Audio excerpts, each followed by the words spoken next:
This episode of RPMMO Radio brought to you by all our amazing and generous Patreon donors. Visit us at patreon.com/RPMMO Radio to help support the show.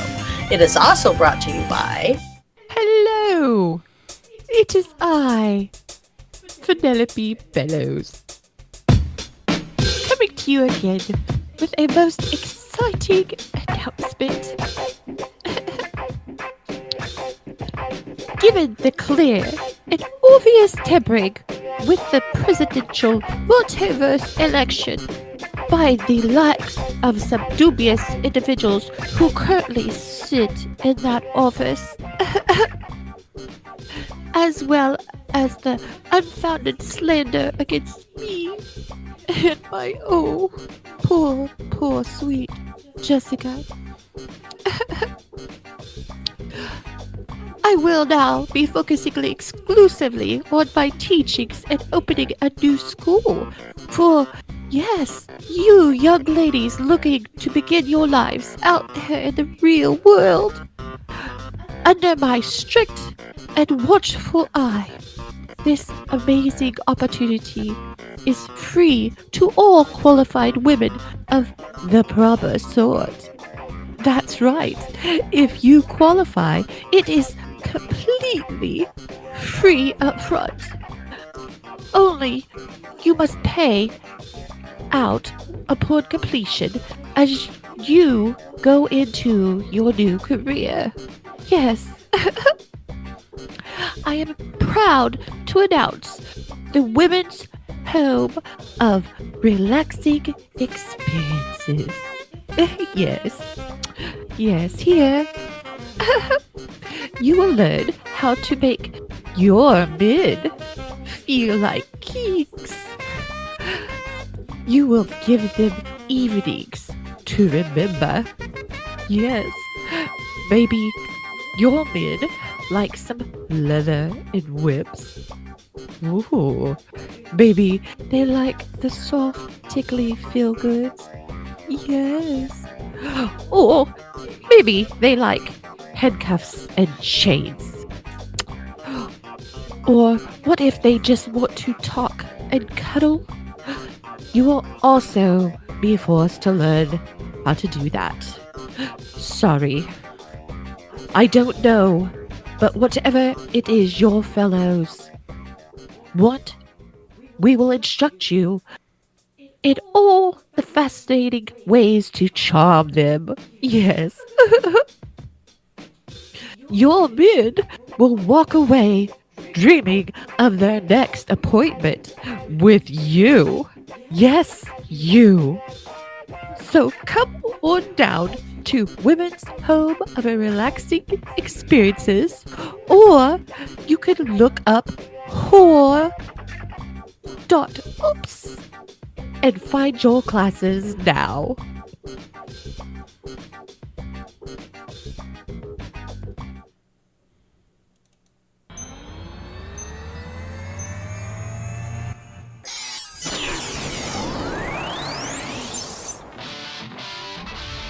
You're listening to RPMMO Radio. Does internet porn know you're cheating on it? Where entertainment and roleplay in MMORPGs have little hybrid mutant babies. Make a note of this. Dishonor on you, dishonor on your cow, dishonor on your whole family. And now, here's your hosts, Ashen Phoenix, Civ, Jazz, Strafe, and Yunfei. Everybody off. We need to go on a quick adventure.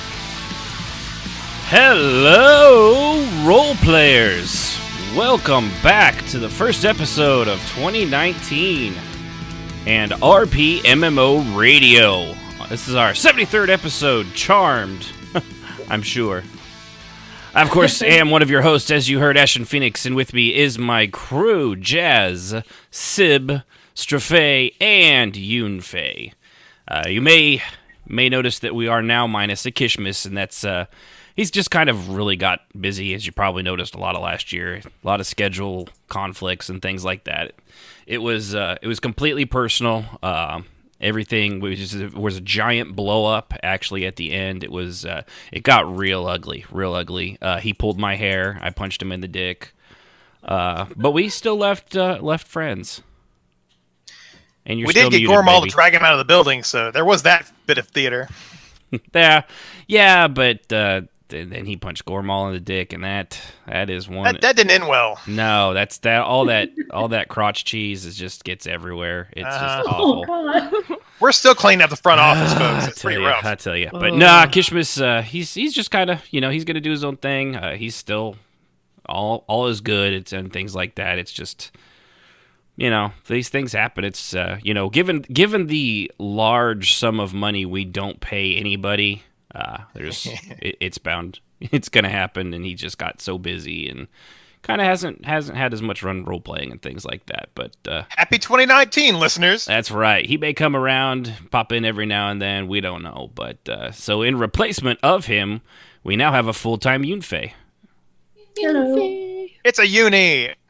who is short, but we like to refer to her as fun-sized because she's a fae, and that's what they are. They're tiny. Yeah. So, well, I hope everybody had a good, year, all 5 days of it so far. Probably not. I mean, it's just, I've actually seen this year so far referred to as 2018 Part 2. I do not think that will probably be far from the truth. I mean, just because we rotated around the sun once, good on us. We didn't blow up the planet yet. Yeah. Oh, working on it. Not fast enough as far as I'm concerned. I'm going to be honest with you. I'm just ready. I mean, am I alone in this? Just like, I'm just You kind ready of... for a respawn? I'm kind of, yeah, I really am. Let's, like, maybe if... I think we just need to wipe this raid and, like, start it over. Like, I don't know, like maybe a fun planet where everything's helium-based and we all sound like this or something like that. I don't know. Maybe it's just me. So, but, yeah, but, I can't be. I mean, there's a lot of people out there that are pretty cynical like that, too. I mean, at least I don't refer to the human race as a virus just because we are. I just keep it to myself. That's not keeping to yourself, boss. Yeah, But I digress. Wait, what? Keep anything to yourself. No, I kept that. That was my internal monologue. Okay, I see. Wait a minute, did you hear me? Yeah. No, not at all. Holy shit, it worked. We're now on a planet of telepaths. That's amazing. Huh. Well, this is going to get really awkward when I see someone that's like, yeah. Like Sib. Hey, baby, what you doing? What's going on over there? What? What are you wearing? I am actually wearing a Rogan Gambit shirt. Oh, you are? That's right, yeah. I got her that shirt. So, enough of that. Do appreciate everybody tuning in. We, of course, do this every Saturday, except that we don't now. We will not be doing this every Saturday. But when we do it on Saturday, it'll be at 7 Central over at twitch.tv/RPMMORadio. As you may have noticed, we have a few format changes. So from now on, we're going to do our ad read in the beginning of the show because it's less janky that way, I think. We're going to give it a shot. I really feel sorry for poor Penelope. I mean, she really got a bad deal. I mean, everybody thought she was a pimptress. She kind of... I mean, her Is? website is whore.oops. Which, by the way, I don't think she knows how the internet works. But that also might have been because I wouldn't actually want to send anyone to whore.com, which I was too afraid to even type into my browser. That was probably I'm why. not even going to check Probably it. was. You don't Yeah. want that virus. No. So if And anybody out now there we're going to wants... have at least 10 people who are going to go and do Yeah, that. if anybody wants to Congratulations. type that in and tell me what happens, once you get your computer reset, let me know. Okay. Before we got on here, we were listening to this really bad story. Thank you, Wakachoto. Oh, All God. I'm thinking about is that now. Ugh. I'm sure he's saying you're welcome wherever he is. No, in my I'm head. sure he is. So so we're gonna do that stuff.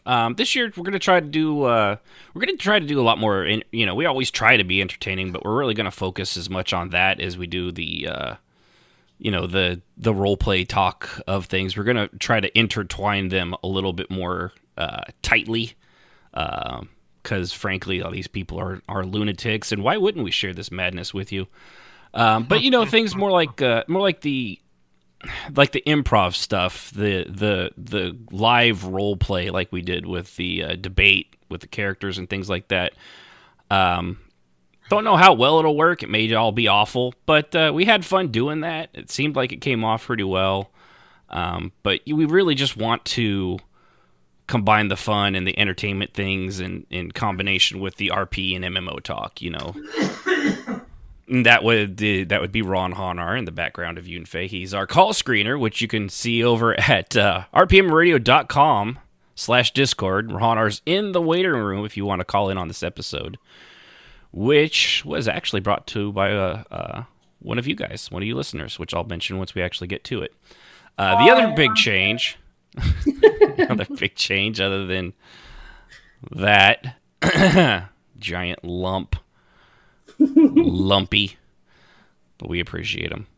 Mm-hmm. Sort of. The other big change is we're actually just going to go do the show 3 times a month now. 3 weeks out of the month. We're gonna just like God, rest on the 4th day. That was the 7th day, bro. No, I'm pretty sure they said he rested on the 7th day, but he's the master of time and space, so he could have done it on the 4th, given us another 3, and been like, crap, I should have done that on the last one, and then he rearranged it. That's how I like to believe it happened. And you wouldn't know the difference. You know why? Because he's God, and how dare you question him? That is sound logic. I can't argue with it. The fact that you think that's sound logic means you are definitely in the right place. But so we're going to take the last Saturday off of each month. Part of it is because it's just give people time, a Saturday where they don't have to feel like they have to be here. Okay, let's be honest. Basically, everyone does. Because in October... Oh, there's that too. Sibby likes to go to spook houses and have the crap scared out of her. And I can't do that if we do that every Saturday. So. There's that. And there's other things that happen on Saturdays and role play and things like that. So given that we are all apparently role players at, one point or another, Yunfei is kind of in between. She's in between jobs right now. It's okay because she's fun size. Yeah, but she's got enough experience. And, some of our craziest stories have come from her. Mm-hmm. So, And what they're not telling you, because she is fun size, we can deploy her in a suitcase when we have to go on location for a live story. Yeah. And hey, you only pay for 1 ticket. Yeah, flat rate. It's super cheap. Super cheap. So we're going to take off the last, we're just going to do it 3 times. We two times a week wasn't enough. Where's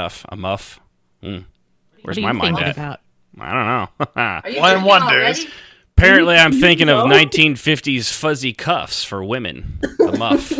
Sure you are, sir. Sure you are. Hey, it's called the muff. Don't get me wrong. I'm not the one that makes up that fashion name. It actually is called the muff.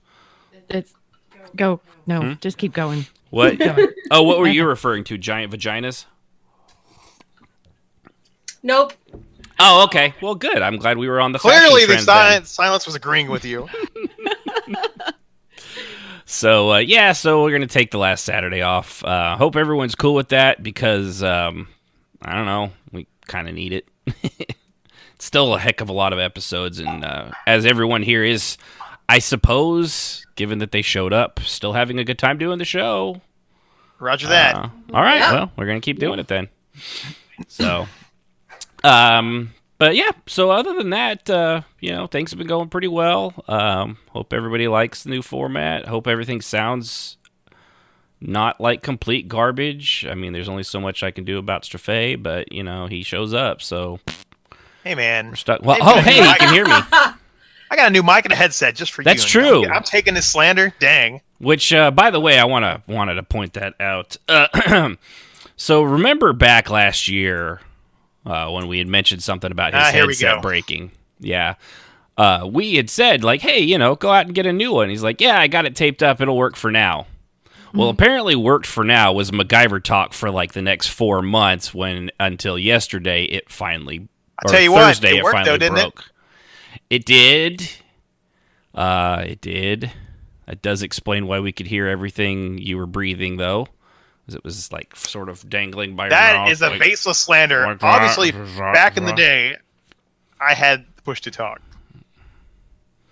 And see, everything on this show is baseless slander, pretty much. Yeah, that's. I mean, that's. What am I kidding? Have you listened? Have you listened to any of us ever? I mean, Jazz is over there smacking the shit out of her kids before every show.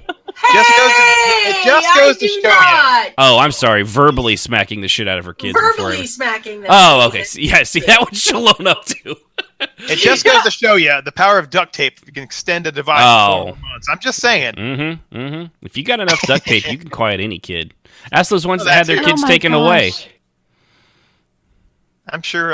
No, we're stopping on that one. That one's too dark. What? No, I mean just with the duct tape and the duct tape and kids. Not a good fit. Not a good I will look. say I do love seeing those ones where parents like duct tape their kids onto the wall and the kids It's like the closet door and they open and close. Although the one where they did that, but they did it in the form of it was actually teenagers, which is why this was done so stupidly, because teenagers are stupid. They did it in the form of like a V diaper, so it let go of the upper half, but luckily the crotch support was still good and intact, so all their weight went right down on the giblets. Oh, no. Yeah. That would be bad. We call that natural selection because now they can't have kids. That's true. The way God intended, he really does think of everything. Yes, indeed, sir. Like resting on the fourth day. I wouldn't go that far, but sure. I'm pretty sure it's in the back somewhere. It's in the director's cut of the Bible. The director's cut. Director's cut. All right. Well, with enough of that bullshit, since we've been gone for so long, the other format changes. We're not going to quite go. We're going to try to keep things story oriented with what we've been doing in roleplay. Pick the best story of the week, or in my case, if we got a new character, kind of explain where we came up with the character, and then we'll have to do a story. So with that, given new year, new me, I don't think we should pick on Jazz anymore. Who am I kidding? Jazz, you're first. I was like almost looking. I was like, really? I don't have to go first? No. You're just tortured. You complained once 2 years ago, and now this is what still happens. That's cute. I never forget. Apparently. So, my roleplay so far, since our break, has been largely focused on Cial.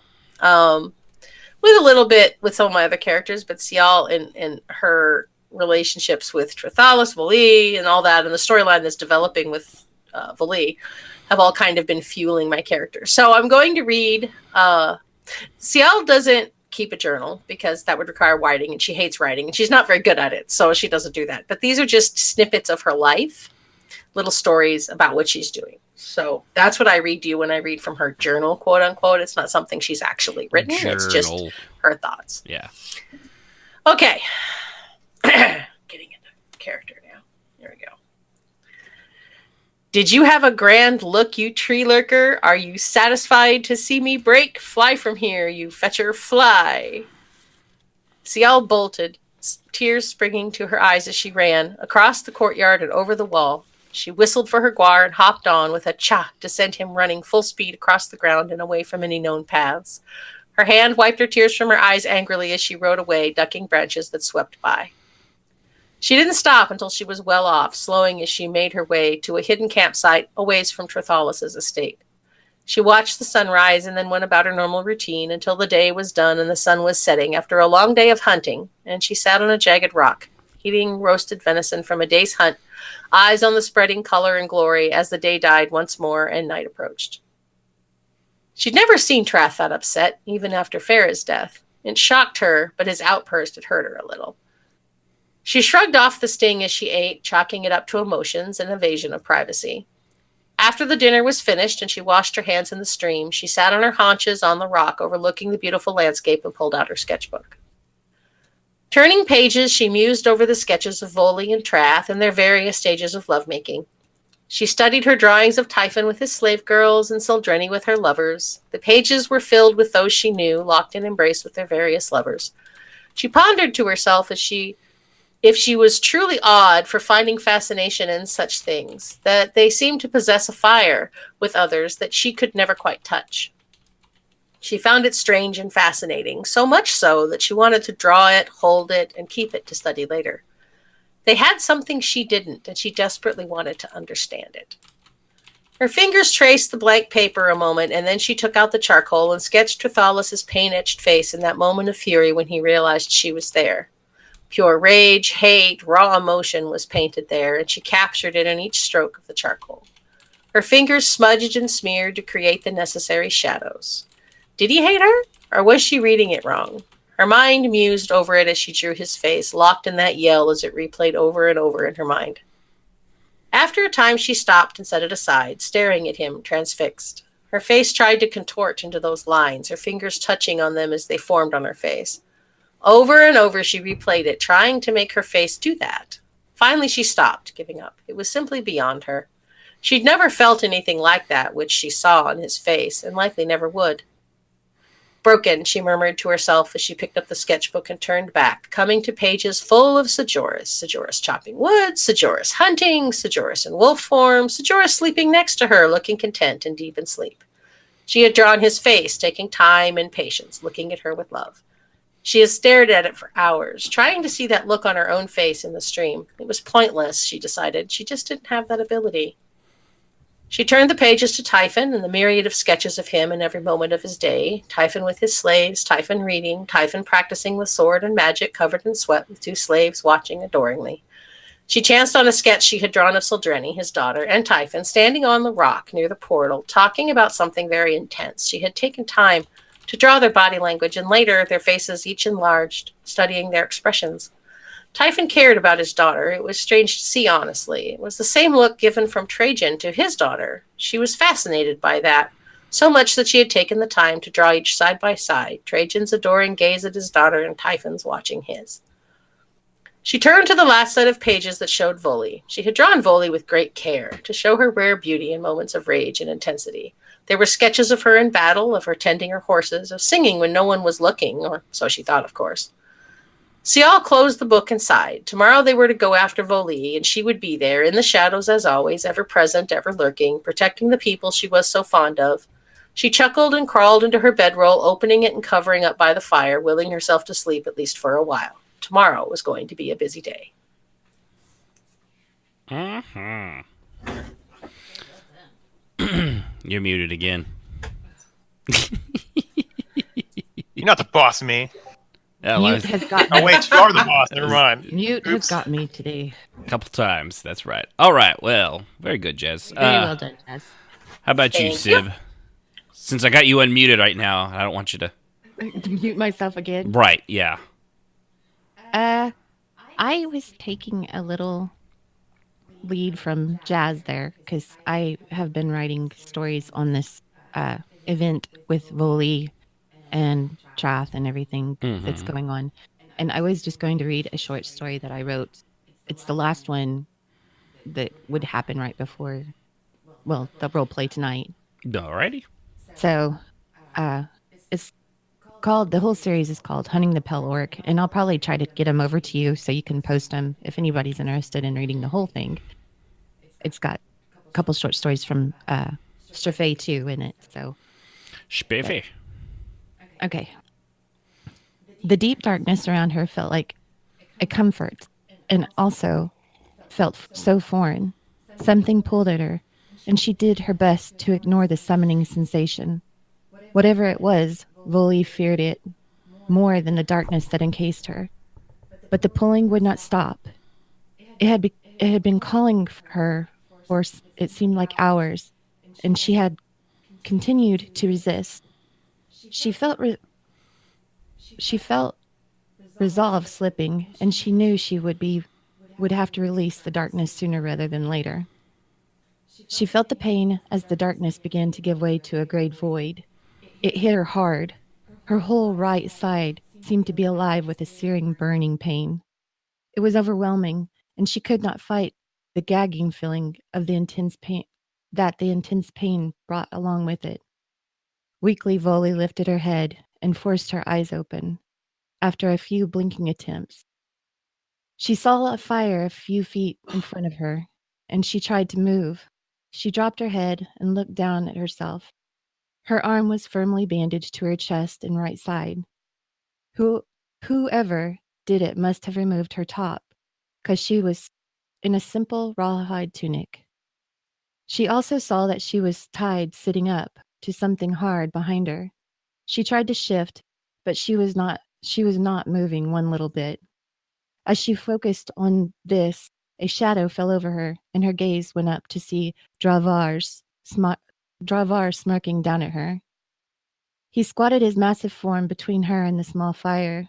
She hated him so much, and she knew her features showed her feelings plainly. 'Cause his smirk turned to a deep frown. Now, little sister, I thought you would be happy to see me. The blood price was paid after all, and that is behind us. His words came low and laced with malice. Fifth you, Dravar. When my arm heals, I'm going to kill you. Voli's last word left an odd silence hanging around the small camp. Dravar's eyes narrowed as he stared at her. His gaze swung to his left, and he speaks in a gruff rumble.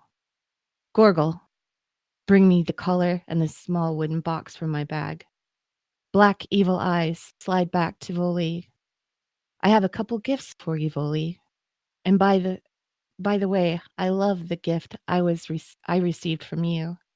His smirk returns as he holds out a leather cord from his chest. There's something small hanging from it, and Voli's eyes strain to make out what it is. Look close, my mate. No, you don't know what it is. A meaty hand reaches out and pats her left shoulder, and she instantly flinches from the pain there. Yes, I found the other mark, and I removed it, but I wanted to keep it as a prize. I'm going to skin you alive, Dravar. Then Voli's cold words briefly are interrupted. Hold that thought, my mate. One of the orcs comes to Dravar's side and hands him a silvery circle and a small box. He speaks as he grabs her legs with his right hand and carefully settles himself so Voli cannot kick out at him. Now for your gifts. She strains at her bonds and shifts her shoulders, but the pain threatens to engulf her again and makes her settle back with dark, stilly eyes. Fighting is useless, little sister, but I promise your gifts will not diminish how amazing you look.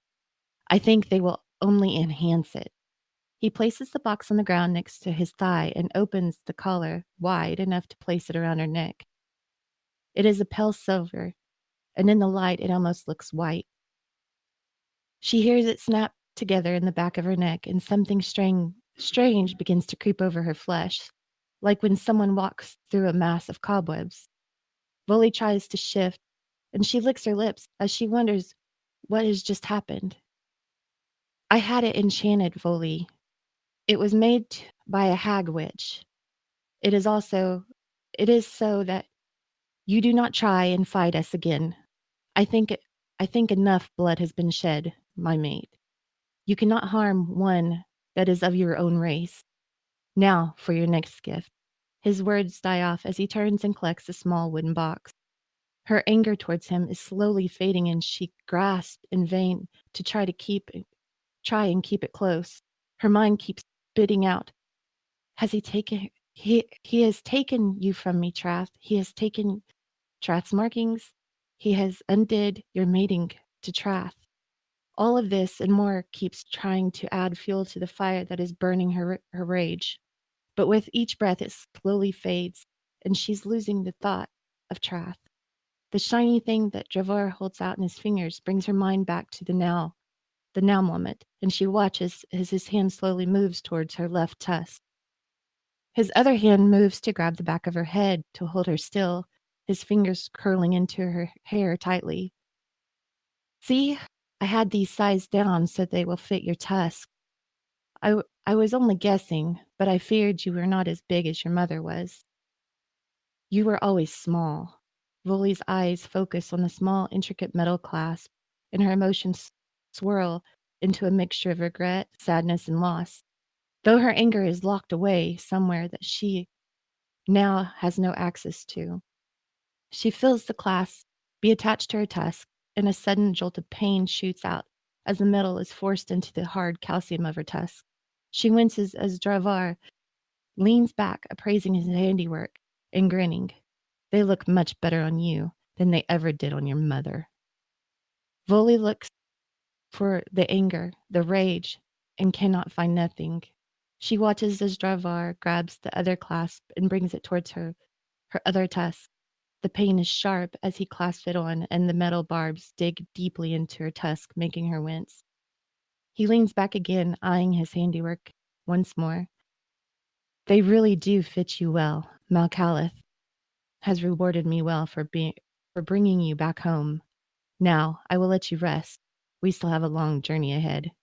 She watches as he stands and moves to his bedroll, which is just to the right of her, about 5 feet.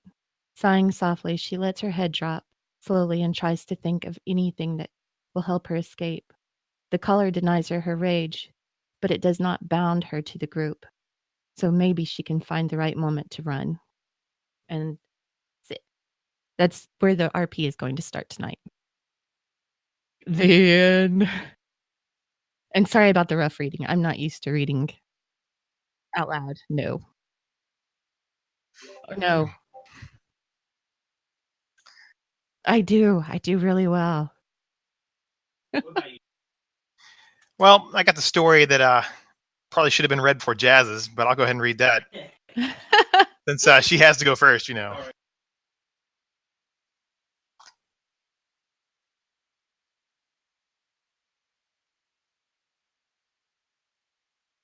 Sounds good. Y'all ready?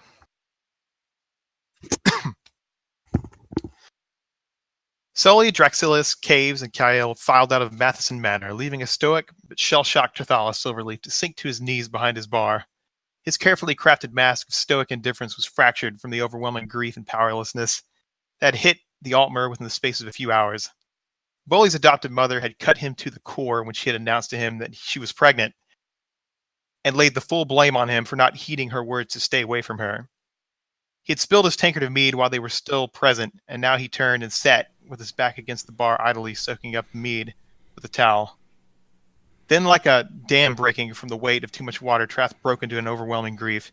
His chest heaved with his sudden sobs. He buried his hands into his face and fully broke down silently. For a fleeting heartbeat, he lamented upon Kyleel's words. If he had heeded her disapproval, would she still be in such peril now?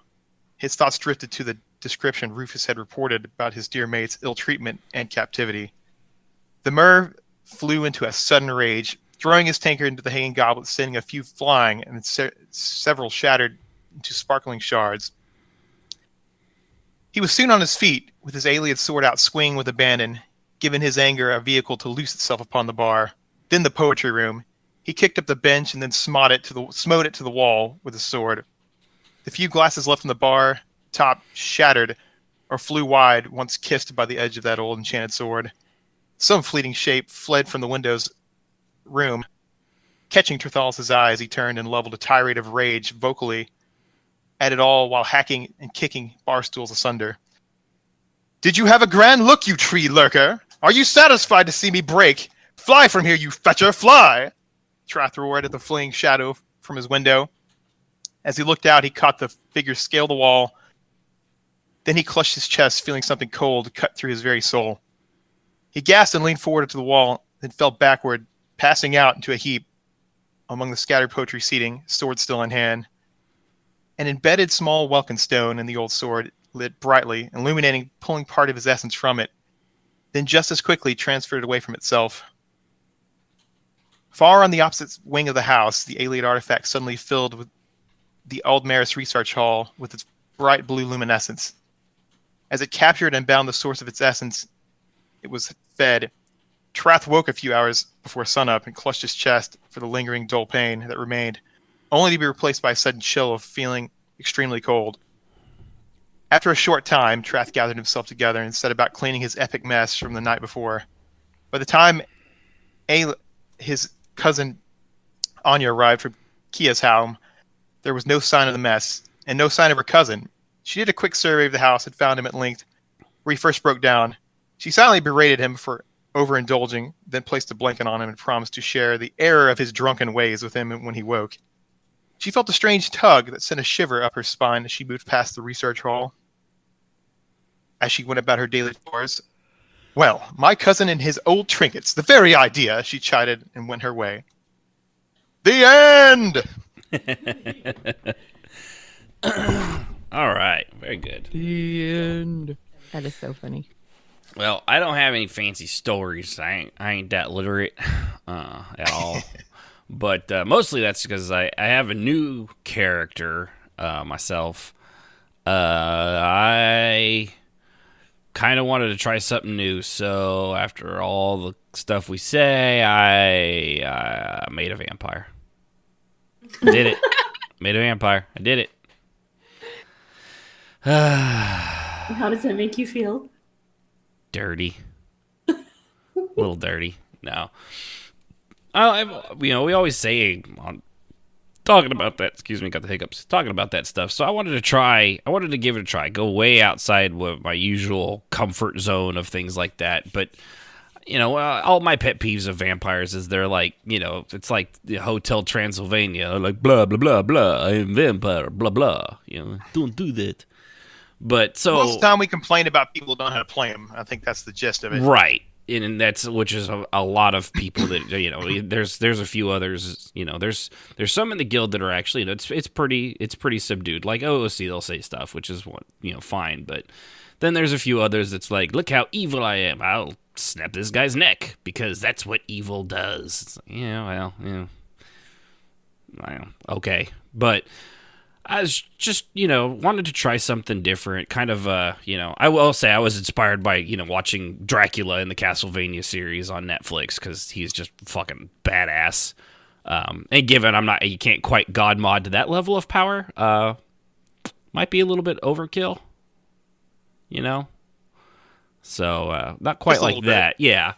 But also, but the vampire thing is really it's just what he is or who he is. It's not all there is to him. Probably his bigger skill is that the other influence I wanted to try to see if I can do in roleplay was a very, very tactical and observant character that notices lots of little things, but try not to make it god-moddy. Something in the way of like Grand Admiral Thrawn from the Star Wars. For those that you don't know who that is. He's a blue chiss, and you're not nerdy enough if you don't know that. So, best Imperial officer ever. Literally, yeah. And you can actually see him in what's the Rebels? He's in Rebels now. He's in Star Wars Rebels. There's 2 books out on him, new books in the current timeline, not the Legends. Written by Zahn, who was the original creator of him and Mara Jade. But I wanted to see if I could do like the tactical thing, and so far his reception seems to be pretty well. Everyone seems to really take it to him. In the couple weeks he's been alive, alive in the game anyway. He's done fairly well. He's advanced pretty quickly actually within the guild, and he definitely I have to tamp down my natural ability for snark. I don't know if anyone's noticed I can be snarky at times.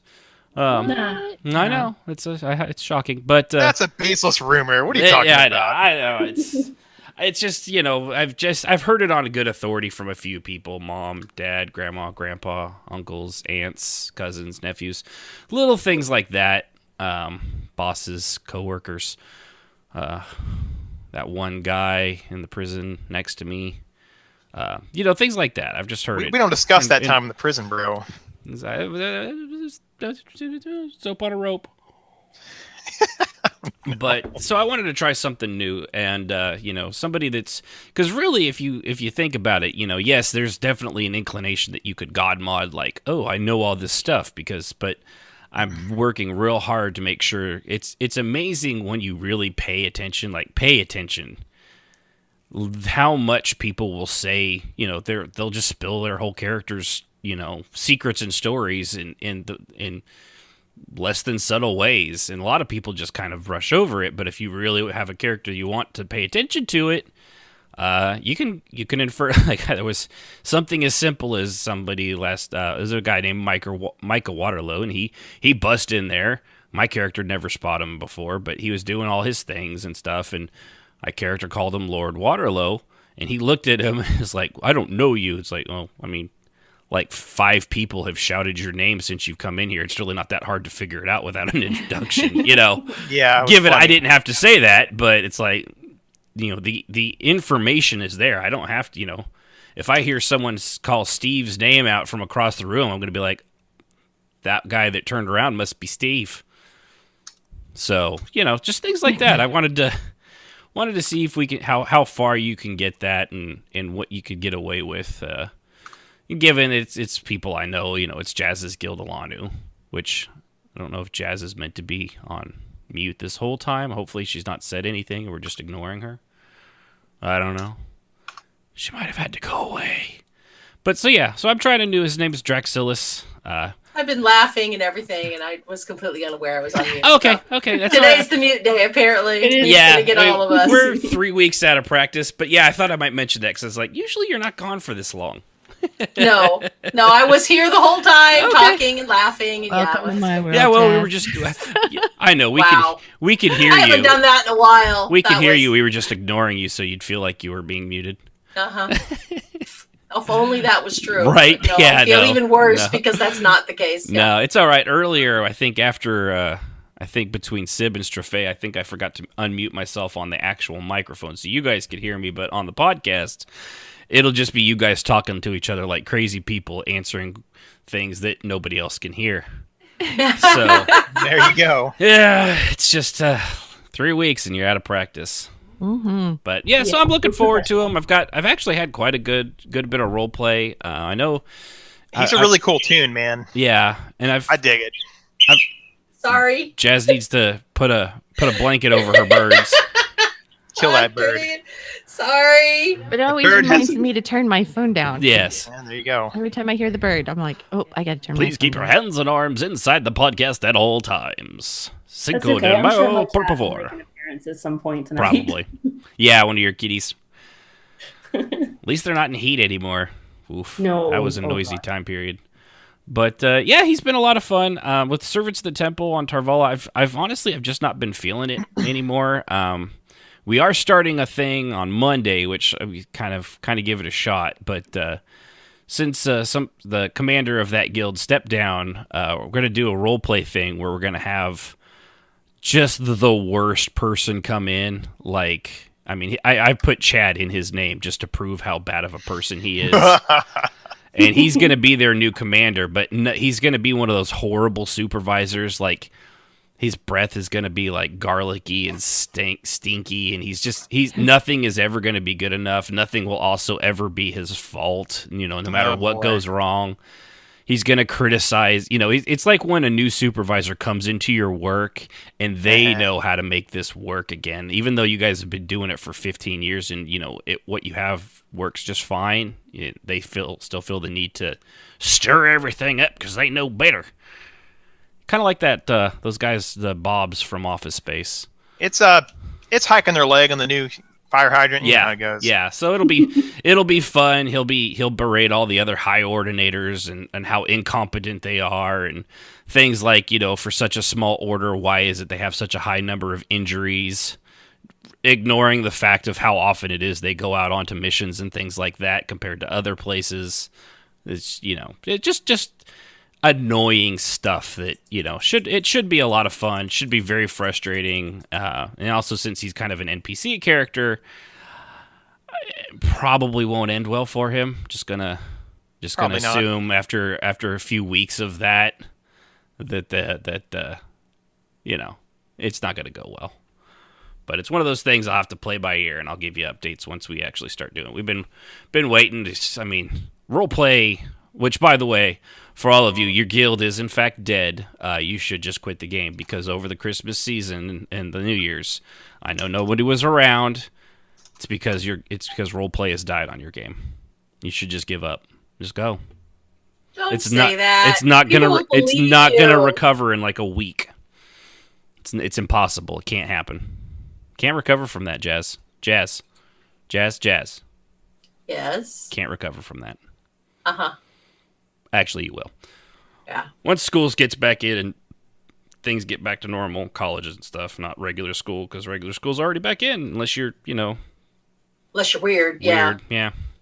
So, all right. Well, that's what I got. Draxilis is my new character. Look forward to trying. I've had actually a lot of fun with him. So, next week I think I'll have a story. I've got a lot of good background stuff for him. That's should be good and neat. So, with that, let us hit our main topic today.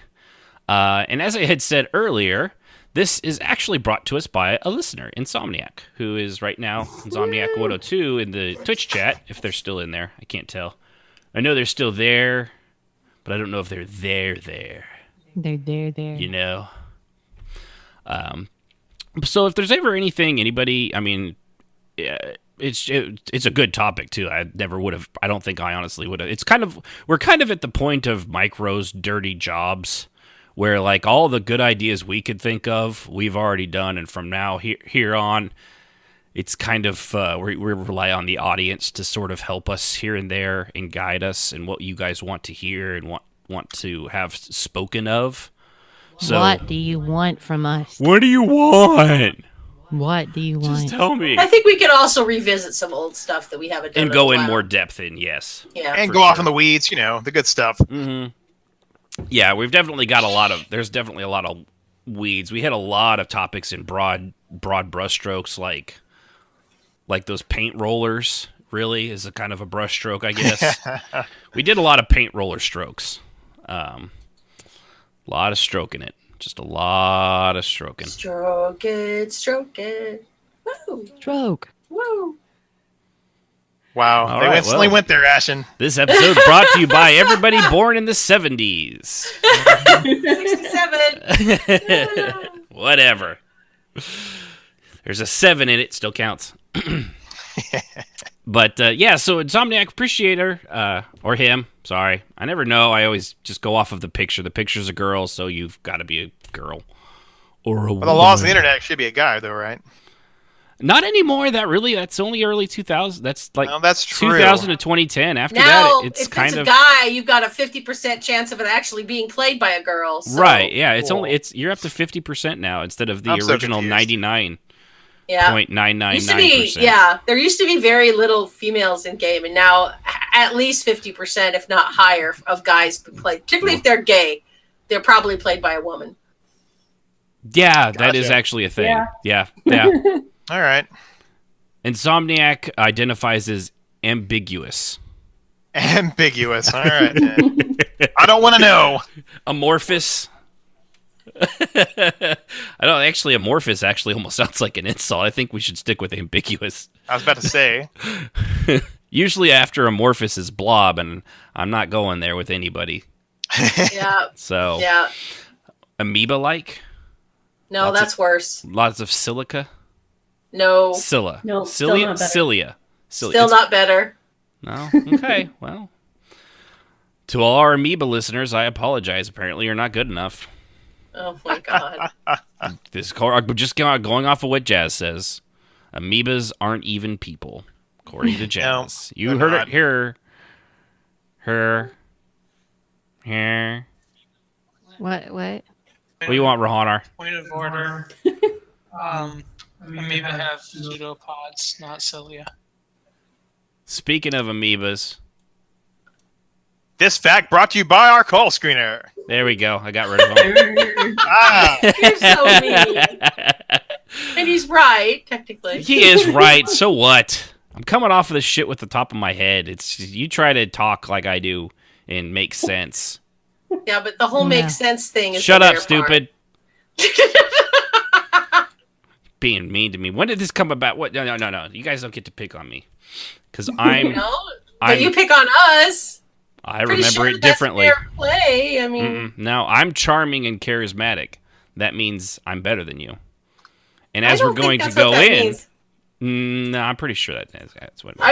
I don't think it is. I'm also far more humble than you are. It's one of my favorite qualities about myself. Are you sure about that, boss? I just said it. Duh. Very well. All right. All right. But like I said, Insomniac, appreciate the topic. They actually had given me a great link on, was it Tywin Lannister? I'm actually gonna find that and put it in the thing. Oh, those dirty Lannisters. Yeah. Oh, well, man. what made him such a great kind of bad guy in the way he did, controlled everything that he did. Is like, okay, that was fascinating. So here, I'm gonna put that. Let's see. Kind of like Palpatine wrecking the Republic from the inside, right? Yeah. So there's that there, and I'll put it in the other chat too. I know this is great for podcasts, but Slap it down everywhere. But no, there's her idea was, or their idea was, for being charming in roleplay, charisma kind of a thing. And as we've said on this, we know a lot of people that think they're being charming, and really it's not. So they're just being creepy. Creepy, I mean, yeah. It's the idealized version of the what they believe is charming, and it's like, actually, you make me want to like furiously call 911 and cross the street when I see you. There's a fine line between charming and charisma. Yeah, or exactly. So, and most women are familiar with it because we see it all the time. Yeah, the quote-unquote nice guys. Yeah. Why don't you, incels? Why don't you find me attractive, basic bitches? I don't know. Maybe if you didn't call them basic bitches, they probably go a lot farther. So, charisma and charm. Some people are born with it. Some people can learn it. And sadly, some people are never going to get it. And they'll always be awkward and uncomfortable. Or as I like to call you, my people. Even if he punches them in the face. That's right. So playing a character that's charming actually can be fairly difficult. Not everybody goes for the dashing, charming character kind of guy. Most people just play their characters. It's not really a thing. But there are some that do try to purposely go out of their way to be charming, and it can be hit and miss. Sometimes they don't even try. It's just that the person's naturally charismatic, and Sib, what was that one guy you were talking? It comes out. Sorry, go ahead. No, go ahead. Yeah, just that I think it comes down to whether or not you are charming. Sadly, charm is not something that you either know how to be charming or you don't. Right. And if you don't know how to be charming, you can't pretend to be charming because it comes off as creepy. So it really does come down to, if you understand what charm really is, then yes. If you don't, it's just going to come off as forced and creepy. If you say so, milady. Yeah. The difference between Rufus and his charming dance of joy and Fusro Derp and his "I love you, bro, but your name sucks" going, "Hey, can I be your guard? Can I come to your house later?" No, bro. Leaning over, yeah. You're creeping people out. I'm just saying. Your hair smells like strawberries. Oh gosh, that is so not charming. We went down that road. Okay, we can stop now. So, but yeah, playing a character that is charming can actually be difficult because one person's charming is everyone else's Buffalo Bob, and that one guy that says, "Oh, he had a full closet of human skin suits." No, you know what? In retrospect, that makes sense. Yeah. It is a very fine line. It's a very, very fine line between, like the ladies were saying. The problem is the second you put a toenail over that line, you're not just like, oh, he's eccentric. It's like, yeah, he's probably he's gonna moisturize me and make me into a skin suit. Yeah. Oh, no. That's definitely where this conversation is heading. I am never gonna see my family again. Mm-hmm. Yeah, when the guy goes, "Hi, you're so pretty. What's your name? Gee, you want to go for a walk?" Make heavy skin to skin contact. Yeah, that's not gonna happen. I'm gonna go over here. See you later. Yeah, exactly. It is a very, very fine line, and I believe it or not, I actually did research for this one because it was such a good topic. I really am. I'm good, Insomniac. Good. So there are also, the other cool thing about being charming is there are a lot of different kinds of charming. So you could go from Frank Sinatra to Robin Williams to that really friendly girl that we met at Costco that didn't hate her job or her life. There's politicians like Kennedy, Reagan, even though I'm not a fan of him, even Obama, charming fella. Clinton, back before he, got a little out there, could be charming. Fictional characters like Tywin Lannister or his son Tyrion, those two totally different kinds of. They're both very charming people, and one's very scary, and the other one's very, that's what I do. I drink and I know things. Very charming. Nearly all the Doctor Who's, they're all quirky in a different kind of way, but they all have a certain charm to them, except the guy in the leather jacket. All the other people, or all of these people, actually have.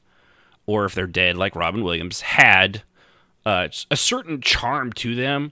But the thing with that is not a single one of these is anything like any of the other people. But most would admit that each one of them has their own certain charm or charisma. It really is this open air. There's so many different ways. Robin Williams with the way he was with people and things like that. He was cracking jokes. He was always very funny.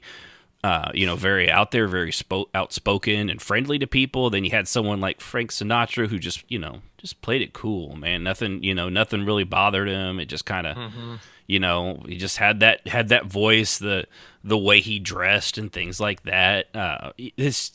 There's just so many variations of what charming can be to somebody. And like Jazz said, when you have it, like each one of those guys, I mean, that's just who they were. They didn't fake it. I think that's the trick too. If there is a trick, is just don't push it. Don't force it. Don't try to fake it. Just be, Don't try to prove how charming you are. Yeah. My character, Eli, if you remember, could be very boyishly charming. And I tried very hard that he would rub some people the wrong way. But for the most part, they agreed, even though he was obnoxious, he was charming. Yeah, a boyish charm. Yeah, he was always that quirky smirk and he'd compliment people. And he was a little smarmy, but he was very charming and very boyish. And then you had what was the name of that guy? He was kind of the same way, but he always came off as sinister. No matter what he tried to do, he was always very sinister. So, and he was always asking me, what am I doing wrong? Eli is so fun and everybody hates me. Yeah. I was like, I don't know how to put it to you, but it's just the way that you emote things just comes off very creepy. You need to try to not be that way. Good luck. Yeah. That's what I was talking about whenever Ashen asked me about that. There's a character that is played by a friend of mine in the game, and his name is Turmoil. And we have I know I've talked about some of the stories that we've done before, and he's just very, very charming. There's no expectations. It doesn't feel like, he's RPing with me just so he can, get with me. He's RPing with me because it's fun and it's what he loves to do. And it's just random, easygoing, fun little, and he's not afraid to, when he RPs, he's not afraid to have his character make a silly mistake. Like he slipped in the water one time and, we were giggling about it. So there really is, I guess it would be like the boyish charm. Yeah. But I've not met and a that's lot how of it should be, people right? have That's that kind of charm. Yeah. I think charm generally comes off as casually flirtatious, but not in an overly overbearing way. Yeah. Right. And I agree with what Uniface said. If you force it, that's when I think you become creepy and you become insincere. Yeah. And people can see right through it. Yeah, women especially seem to be, most women, because clearly not all of you, because otherwise we wouldn't have those great stories. Yeah. But women definitely have a very touchy radar for the insincere charm, I would say. Warning. Right. Yeah. Y'all can read right through the BS meter. That's what I'm saying. Yeah. Right. So, Ding, all right. ding, ding, ding, Okay, so with that, we're going to go over that. So welcome to Charm School, bitches. Hopefully by the end of this, you'll have so much charm, it'll ooze out of every orifice, or you'll stop being that creepy skin-wearing guy we all know you probably are. No. What? No, I could stop. All right, so we're going to go through things that, and given a lot of these things are meant for like real life situations, but what works in real life does translate into writing, because that's kind of what writing's about. And since we're writing as role play, it's the same difference. So take these for your personal self. If you're always like, how could I be more charming? Moreover, do it what it was intended to be, was how to make your character actually maybe come off as charming and not the creepy mouth breather that you may be portraying without realizing it. So, how do you go about being charming? Phrasing is a lot of it, I think. Phrasing would be like, you can say, I really like the smell of that perfume, versus or sniffing and going, wow, that your hair smells just amazing. You smell purty like my mom's purse. You smell like the inside of my By mom's the way, purse. you got one of them grandma little peppermints in there? Because I sure could go one. Shitter's full, Clark. So there's a good way to do it and a bad way to do it. And if you're commenting on anything that would be more visceral, it is going to be considered creepy. If you keep it light and kind of lighthearted, you smell pretty. Or that's a nice perfume. Or did you change something about your hair? Those are charming things. Or that dress, that you look amazing in that dress. You look very nice, instead of constantly like, you're absolutely so beautiful. Or, man, your boobs look nice in that dress. That is definitely a creepy. Yeah, there's one that's always a fail. Wait a minute, I think I used that one when we were dating. No, you didn't. You did. You were such a trickster. I didn't even know you were looking. Mm-hmm. She actually, when we were first dating, she actually wore a low cut shirt, and that was going to be her gauge if I was interested. Mm-hmm. How'd that work out? There you go. I never once saw him look, and I went back to my friend who told me to do this, and I said, I don't think he's interested in me. He didn't look once. Oh, I looked. I saw. It's called that ninja look, man. She bent over to pet. I can still remember it. She bent over to pet the dog. She was putting dishes in the dishwasher. All great views. Well played, sir. Well played. It's like, and I told her that later. It's like, oh no, I'm just a lot better at it than that. I'm not an amateur peeker. I mean, I'm not an amateur peeker. No, I mean, I'm looking at Jazz through her window right now. And by the way, Jazz, your tea's is getting cold. Yeah, it is. Thank you. You're welcome. Oh gosh.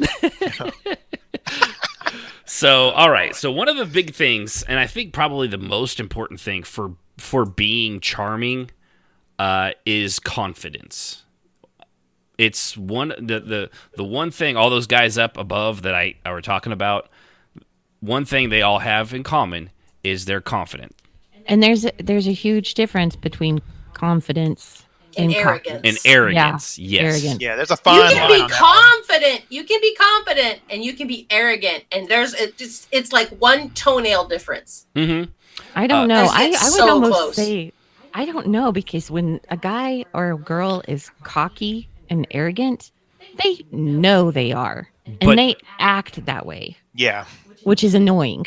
Yeah, well, look at Chris Pratt, confident and look how charming that guy comes off as. He knows. Yeah. He knows he's funny. I mean, he's hysterically funny, and he knows that, and he's actually pretty wicked smart, and he knows that, but he doesn't let it. He's just like, yeah, whatever. I'm just here to make people happy. And it comes off as charming, and I'm assuming for the women the 6-pack probably doesn't hurt.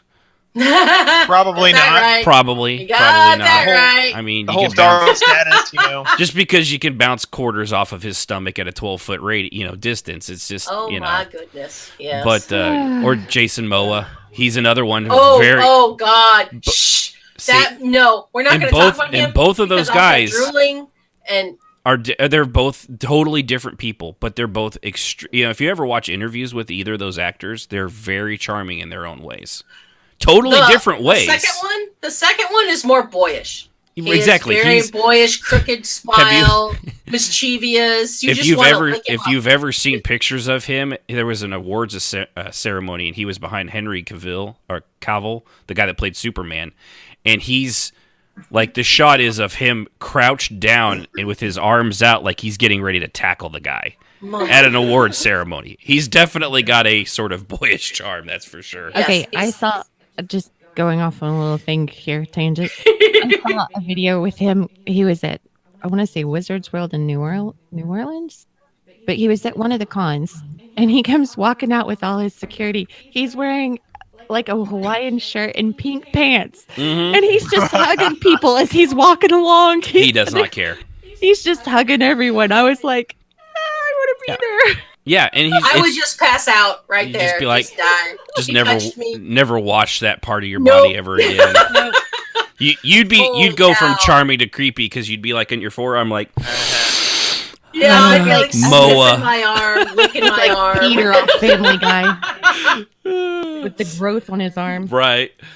But, so that's the thing. Confidence, self-assuredness, a certain confidence that doesn't creep into arrogance. And, you can get, for the obvious example, Trump, arrogant. And that's why he kind of comes off the way he does. I mean, whatever other issues you may have him, compare him, policies aside, compare a Trump to an Obama. Obama's a lot slicker. Trump, kind of an arrogant ass. It's one of the problems I have. I'm not a big fan of his personal stuff like that. That's a big prime example. Two totally, same job, same level of power, totally different people. So the other one too, going after confidence, especially in role play, this can make a big difference. You got to how you dress the part or your image, because let's be honest, looking good is often feeling good. We've all put on that nice suit or dress, and for a wedding or something like you're going to, and you just feel it feels good. It feels good to wear something like that. You look good. It's something outside your comfort zone usually, but it does have a certain feeling to it. So. Or if we see someone dressed up nicely, and it automatically puts a positive image in our minds of them, as long as they're, smiling and not, they're not wearing a $2,000 Armani suit, but they're also in the mafia family and they're scowling at you because you're about to have your knees broken. Probably not as charming, but they look good, So, image is just such a huge part of perception. And given that we play in MMOs, the style might be a little limited depending on, which one you're in. But someone dressed in a nice coordinated armor or clothing where it's all color matched, all the pieces are the same style, things like that, is always going to be a lot more interesting than somebody in that, multicolored vomit bag or a loincloth. Where nothing matches. It's like everyone hates being a newbie in a game because you're in that newbie gear and it's just like, it looks like something your cat did when they ate too much food. It's just awful. So, that's those two things. They're a big kind of that's like your first the image is your first impression on like if you're going to come off as charming or not. And given in MMOs, it also kind of goes in the other way too, because, if you see someone dressed in the, the all black, super gothy leather, and they've got all the glowing effects, you're like, oh, douchebag, or that's a pay attention to me, right? Person. Or or if they don't have, if they're dressed in all black and they got their face colored, you're like assassin-y, so clearly you're playing an assassin or spy or something like that. It's very obvious from the get-go exactly what you're playing at. Draxilis. They're not being very subtle, right? Right. He wears mostly. It's all People white clothes. and it's suits and nice clothes. The white is an interesting thing because that definitely makes people kind of look at him and go, yeah, what's up with that? Because people wear black. Yeah, it's not white. You don't. And the see first people time I wearing brought him white. out, I did that. I was like, he looks good, and I was like, you know what? I'm gonna go with all white instead. Part of it was because I was like, it was the Thrawn inspiration, and then I was like, doing all white would. Yeah, I love that, by the way, bro. Would love definitely be. It's different, in Kyotin. He's the guy that Mike Draxus is kind of his boss basically in the guild, and he wears all black all the time. So now he's got a new subordinate that wears all white, and it was kind of funny the other night when we were at the tavern, and they're standing next to each other at a pole. On one side you got black, the other one is all white. It's kind of this weird dichotomy of they kind of do the same stuff, or they will, but just it's clearly a totally different way of going about it. And somebody did call them a salt and pepper shaker, which I thought was kind of funny. It was kind of funny. But dressing in that first impression. First, how many times you've probably heard that first impressions made within the first 5 seconds of meeting somebody. They already know if they're going to like you or not. Yep.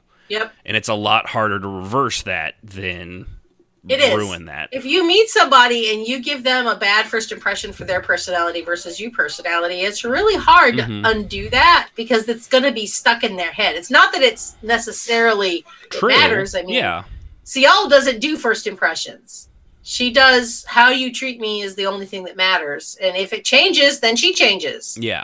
So people think that she's psychotic. Well, they're right. Right. But most people aren't like that. No. And that's important to remember. Well, that, and you're not really probably it's hard for no, a real I'm nothing. Yeah, like that. you can't. I'm do not that. like that at all. Because we're emotional people. And Kia isn't like that, and Soldrini isn't like that. Soldrini will remember your screw up for the rest of her life. She's a grudge holding motherfucker. Oh, and so it's like being married to my ex-wife, right? Okay, yeah, gotcha. Yeah. No, she's also nothing like me. Remember that one time 5 years ago on the 13th of December, you said I looked fat. I said no. I said there's a lot of fat on that. It's a steak, not you. Shut up, fatty. Yeah. So I think that when you're making a first impression, you need to have that in mind, who you're meeting, not just who you want your character to be, but also who you're meeting. Yeah. Yeah. I've had people remember back in Vaca days, people would walk in for their first interview and be like, she'd say, have a seat. You don't tell me what to do. I'll stand if I want to. And she'd be like, one eyebrow up. Oh, really? Yeah, which goes to, I'm going to skip over the next one and go to what you're talking about. Read the room. Yeah. If it's a jovial gathering, people are drinking and chatting, or if it's an intellectual as they talk on history or some sort of magical studying bullshit, whatever, or if they're talking war and tactics, or if it's a funeral, read the fucking room. If you go to a funeral and start telling stories about that one time in the battle for the island of Spice, read the room. And that's exactly what they're talking about. How somebody is annoying and they've just gotten around to having to work with them, and then you pop up and say, I found a cow today. Right. You're not charming. That's not a very, read the room. Yeah, read the room is very important. Yeah. And keep track of the conversation. And if you're one of those people, and I'm not saying there's anything wrong with this, that has to look at their hands when they type, which is fine, look up at the room before you post. Yeah. To make sure that what you're about to say isn't going to be out of left field for what everyone else is talking about. Right. You may have to change what you wrote, and just make sure. You're better to take longer time to post, even though I hate it, and I'll admit that. I would rather you take longer to post than to post something completely off topic. From 10 minutes ago. Yeah. Yeah. So, it's true. Yeah, and charm. That's one of those things with when it comes to charm. You just you can feel the there's a certain ebb and flow to conversation and energy to it, and people that are charming, man, they can ride that wave in and out like a surfboard. I mean, they can come in, they can make their comment or whatever, and then they just whoosh, right back out. And it's perfectly smooth. They doesn't always have to be about look at me or this or that. It's just kind of one of those things, you know. But if you're not paying enough attention to know, you know, you're bringing up something out of left field, man, it just doesn't go well. It makes you, it comes off as like, oh, you're touched in the head. Okay, so. Yeah. Moving on. But it's bad optics. Yeah, it just doesn't. It comes off as exactly like, well, we're not talking about that ever. So, and then they just, you know, they'll turn their shoulder to you and just kind of keep on going with their conversation. But another one too that I skipped over to get to that is meth. Meth. If you want to be confident, lots and lots of meth. Oh, God. Just say no, kids. Up until your teeth fall out. Then you're probably not going to feel so confident anymore. And your face starts looking like a zombie. Yeah, well, you know, little things. But make an effort and don't play it cool. And this works as well in real life as it does in gaming, and gaming especially. So, you know, because you know what isn't charming. Ignoring everybody around you, or wall support, as we call them. The wall support. That's right. Never ending. In real life, sure, you know, you can just be, you know, if you're shy and awkward in real life and you're at a party, you know, it works fine. You know, people can, but there's a difference in that, because in real life, people can see your you know, your body language. They can see maybe you're not comfortable. They can see, you know, there's different visual cues in real life that you can read that let people know, okay, well, they're not being obtuse and aloof. They're clearly just uncomfortable, or maybe they don't know anybody here. You know, we can tell the difference. And in real life, some kind soul will come say, "Hey, how's it going?" Yeah, you could easily be like, "Oh, you know, you're the shy, awkward guy in the corner, or girl, or whatever," and you know, someone usually will take pity on you and go up to you. And don't be the person that says, "Sorry, I'm the shy, awkward girl in the corner." Yeah, don't do that. Yeah, that's a bad idea. Yeah, because then you're going to get the wrong attention instantly. Because then you come off as that's where you cross the line from charming to, oh, you're one of those people. You're self-aware. How nice. Yes. Lovely. So, but you know, for in real life, like I said, that works in role play. You're far more charming by being seen making an effort to get to know and introduce yourself to people than, you know, like the, you know, pig's teeth with dagger while gazing about the room at the sheep. Oh, gosh. Having fun. Oh, my God. When people do that, I just want to go, really? I just want to turn around and say, really? That you thought about posting that and that's what you came up with? Makes me sprain my eyes from rolling them so hard. Yeah, I know. Yeah. You have people who come in and say, you know, look, it's all the Inwa standing there acting like whores. Yeah. They're out there, kids. Yeah. Oh, yeah. Yeah, and it's not, you know, just and of course the difference, there's a big difference, I would say, in real life and role play. In role play, just the emote of that, you know, maybe they didn't even say anything. Man, you've already lost some charm points right there. You know, you're dipping into the negative of being charming. You know, if you say that you're leaning on the wall and you're picking your teeth, looking about the, you know, the new character, he looks, he observes, but he also is engaged. But while people are sitting there chatting back and forth, and you know, he has no way of like just jumping in the conversation, or he's letting them talk it out, that's what he'll do. Yeah. And Sia does that too. She does watches the room or watches a person and, you know, observes their body language or their weapons or whatever. But she doesn't put what she's thinking about their body language into there.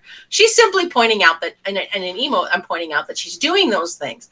The minute that you put your inner voice into that, people have a right to know that your expression or something about your body language is showing that to them. Which is why when I put thoughts in my emotes, you know, I'm fully aware that it's going to influence what they think my character's doing, which is why I wouldn't, you know, I wouldn't call people sheep, but, you know, like gazing around the room, looking at all the party goers and as they revel and have fun, you know, when you type something like that, there's a different psychology that, oh, well, that guy's not being a dick. He's just watching the room. Right. You know, or... you got to be careful because sometimes those first impressions you will never recover from. Yeah. Case in point, this guy we know... Sorry, Ash. No, go ahead. I first joined Silver Circle. This guy was moping around in guild chat, like lamenting why he wasn't getting attention. And I'm like, who's this douchebag? Later comes to find out this was a fair weather guildmate that came and go and would disappear often. And he was not getting what he wanted, so he was moping around. And forever in my mind, he was that mope around dude that just didn't get his way. So he was like a spoiled kid. Yeah. He has never lived that down with me because I'm like, dude, you really? Yeah, and it kind of, we're talking about in character, but yeah, it kind of works out of character too. Those. Well, it is out of character as well, but you're not. People are like, you're mixing if you can tell. No, because your body language, your facial expressions, even the overall feel of a person can. If you're disdainful of the people around you. Haven't you ever been in a room with somebody who you knew was kind of curling their nose at you, even though you couldn't really see it? Too good to be there. Yeah, and you can tell. And even if it's not a correct assumption in real life, I mean, I've assumed that people were snotty that weren't. They were just uncomfortable, and that was kind of the aura they were giving off. But regardless, in roleplay, everything that you put in your emotes is communicated to or the talk people about around it. you. See, like there are certain people in some of the guilds. There was somebody the other day, they were bitching about how Discord now is selling video games like Steam and stuff like that. And I was like, dude, who gives a shit? I mean, they have to make money. You're using their service for free. It's okay. But with that individual, nothing is ever good enough ever. He complains about the games that he plays all the time. It's just one bitch fest after another, and because of that, I mean, I have other reasons, but that it does not do anything to turn my view of him around because everything is a complaint, and it gets tiring. It's just like if I could put him on ignore, I would, but it doesn't do any good. But another one I was going to say is Insomniac in the chat said that is why they tend to have their character look at people's body language constantly. And honestly, if you say stuff like that too, a lot of people, if you say that your character is looking at the body language of other people around them, or they gaze specifically, if my character's emotes gazing at Jazz's body language to see how she reacts to such and such. Instinctively, she'll probably tell me. Yes. I get you will tells type it from out. people in Riften all the time. Not usually outwardly, but they'll send me tells because I will emote, looks at his weapons, his armor, his body language, and he'll send me a tell and say, well, he's standing kind of like he's this big tough guy, but I don't know, you get an overall sense that he's probably full of shit, and his weapons aren't very well made. Yeah. So people will help you. But if you start assuming things, they're less likely to do that. Yeah. That's true. Yeah, and it's kind of a give and take thing. It's something most people don't really think about it, but yeah, a lot of times if you do specify that you're zeroing in on something on another character, the other person will respond with, especially if it's, emoted, without being a dickhole about it. They'll let you know what's going on. They also said that's why Insomniac said they also avoid inner monologues unless it's for humor. I got to say, I usually do it for the quick joke myself too. More often than not, it's to make a quick joke. But yeah, I will. I've done that. I've things that Cial assumes or that she's thinking or makes a mental note about. People will find that funny. I try to keep it light. Right. It's not insulting, although people do that too. But that although every now and then, if somebody's being really obnoxious, I'll have her. And there is a place for that too. And her face shows that she thinks he's an idiot. I mean, I will emote that because she does. Right. But it's that what your character's doing. It's that look at someone when you're like, really? Okay, you're. That's what we're doing now, I guess. Yeah. So you have your elevator doesn't go all the way to the top. Gotcha. So yeah, one of the biggest things is in becoming and coming off as charming as your character is just making an effort. It's the same thing in real life. The people you see that are the life of the party, they're just out there. They're talking to people. There's no strangers in the room. Mm-hmm. They know they the second they start talking to you, you feel like you've known them forever. They're making an effort. They actually, and we're going to get to how that works. It's like Kaio in the bar. But yeah. So, let's see, read the room. Another one, too, of course, once you're making an effort, and one that obviously works pretty well for a lot of people, is humor. A lot of real charming people, part of what makes them charming is they can make you laugh, and while humor can be subjective, probably telling a dick joke or a political joke or a racial joke or a religious joke or a sexual joke with, people you don't know, probably Pretty much gonna bomb. Right, probably a safe bet it's going to be more miss than hit, yeah. But if you have a natural flow or, a good one after, reading the room, it can be a great icebreaker, I use humor all the time in almost every interaction I have with everybody ever, because it's just how I do things. I don't know any other way. If I'm not making people laugh, it's probably because I'm in a bad mood and I just shouldn't be talking to people. And another thing a lot of confident and charming people do is they lead with their flaws. Many confident and charming people have no problem being the center or even the butt of jokes. It's true. Often it's the self-deprecating humor, or they lead with their own flaws as the joke, and this it makes them laugh. And while it might be because of you as the person, the people around you that are laughing, they're laughing with you and not at you, which is kind of a big deal. There's a big difference between being self-deprecating. The things that some of the stuff we say here on the show. Clearly, we're all fairly self-deprecating in our humor. The stuff I'll say to Sib about her finding somebody else one day, long from now. That's terrible. I told him in another year, I get to find 220s. Yeah, I'm gonna be 40. I'm gonna be 40 You're this switching year. out models, huh? Yeah. 220s. I'm looking for 220s next year. Yeah. So if you're looking for a cougar time, there you go. Puma status right now. Dang, that cougar broke. Jazz is so old, her purring's broke. There we go. She did it awesome. But when with self-deprecating stuff, many people, they think. A lot of people think acting silly kind of makes you look foolish. But really, most people kind of, more often than not, they respect it, and they kind of wish they could be that over their shy selves. I mean, I remember going back to high school and stuff like that. You'd see those kids and that would, they're in like pep rallies and stuff, which were the worst. But still, you'd see that guy, that real confident kid that he'd get out there and he'd be dancing, spontaneously, and everyone would be clapping and laughing at him. But they'd be laughing with him, not at him, because he was being, it was just that's that guy, He and a lot of times I'm like, man, I wish I had the confidence to do that. I did not. But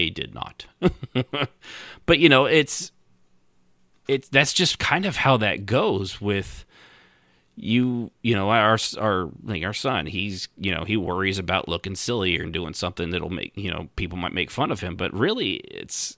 Most people, if you kind of just go along with it, you're not afraid to make fun of yourself or look like, make a little bit of a fool of yourself, as long as you're not being a complete, buffoon, and you can't help it. But most people, they kind of have a lot of respect for that. And, when you're out there role playing in a tavern, you tell a joke, your character tells a joke, but it's kind of, it digs fun at themselves. It goes a long way. It really does. So then after that, another really big thing after humor, being positive is very charming, because you know what people don't like, downers, unless of course they come in a tiny pill form. Oh gosh! In which case you can skip past this whole charm school section. Just give for those of us without hard narcotics, though, which if you have them, just pass those out. You're going to be the life of the party. Don't worry about it. Yeah. Don't listen to him. No, kids, don't do drugs. Remember, kids, stay off milk. Do your drugs. I think it's the opposite, boss. What? Don't listen to him. I'm pretty sure I have it right. So positivity is a key. You know, look for connections with other people, things you may have in common. Look for things that you have in common with other people, not things that you don't. Commonality in positive traits is a key component into liking, not turning away people, uncomfortably. It's really not that hard. It shouldn't be. I mean, it shouldn't be at all. I was going to say it shouldn't be, but for a lot of people, it really is. Yeah, and they have a lot of trouble. I could be a negative person, clearly. But focus on, you focus on ways that if you want to be charming, it's finding those things that you have in common with somebody. If, someone's like, for example, because the clear example these days is politics, nothing says, if someone's talking about politics and that maybe you don't agree with them, going in there like, you're an idiot. Charming. Yeah, it's not gonna... Charming. Lack of charm. You're right. You can be, but you can say like, you can also do the other thing is skirt around it, move around like, yeah, hey, that reminds me of, or you find the one thing in their, senseless, inane ranting, if that's what they're doing, that you actually did agree with, and instead of all the other 95% of the bullshit, you latch onto that 5%. And in roleplay, there's it's definitely not usually as contentious as things can be, in real life, which is kind of the benefit, because everyone's typing everything out. You kind of have the, they're going to typically... A lot of people don't go out of their way in roleplay to be the one that's not liked. A lot of people are trying to be liked still. There are a few, and they play those characters very well. Some of them, it's just because they don't know how not to be that way, and they can't help it. But... Yeah, I play Cial. She doesn't care whether you like her or not. She's just herself. That becomes very clear after a little while, but at least I wish it did. And apparently people still act surprised every now and then. She's not very nice. Yeah. No, really she's not. She's really not a nice person, and I'm sorry, you just figured that out. Right, yeah. Which, and there's nothing wrong. She's not there. She's not supposed to be a charming character. So that would, This works also in the opposite, I guess, if you really want to do it. This works in the opposite. Don't do these things if you don't want your character to be charming, Yeah. Cial kind of does, a lot of this stuff in the reverse. She would pick probably the thing that, oh, well, you're an idiot. Yeah, she'll just come right out and say it. Yeah. Instead of being the diplomatic and doing the somewhat charming thing of like, oh, well, I do believe that, I don't know, the white throne is white. I don't know. Cracker throne is what they're going to call it. Oh, gosh. So, what? Nothing. It's the game of crackers. Oh my gosh. That would be Game of Saltines, my friend. Game of Saltines. So man, there's a guy, a comedian out there that did racism things based on crackers and like cookies and things like that. Oh gosh. From underneath the thing, and it was brilliantly done. Or he was telling the history of the world via crackers and chips and condiments and stuff under your sink. Snack it was food. So good. I have to see if I can't find that sometime. So another positive thing, other than being positive,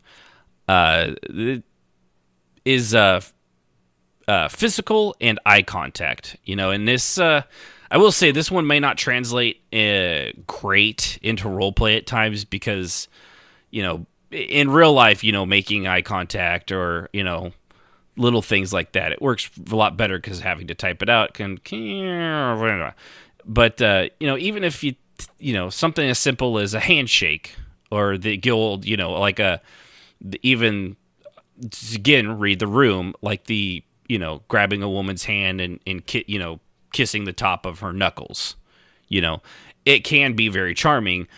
If you're at a party or a high society thing in role play, if you're at the Riften bar or the Goldshire, probably not the place to go about that. No. I mean, ladies. If you do, you're tell probably me gonna have something growing in your lip afterwards. It's right. full of I mean, tell me if if there's what's the situational, like, good to meet you, my lady. Mwah. Or the charmed. I'm sure that whole looking over her hand is she's in an evening dress kind of a thing. That pretty much has to be in an evening dress for that to work, right? Or you're just an alter. I'm just saying that's how I play Trath.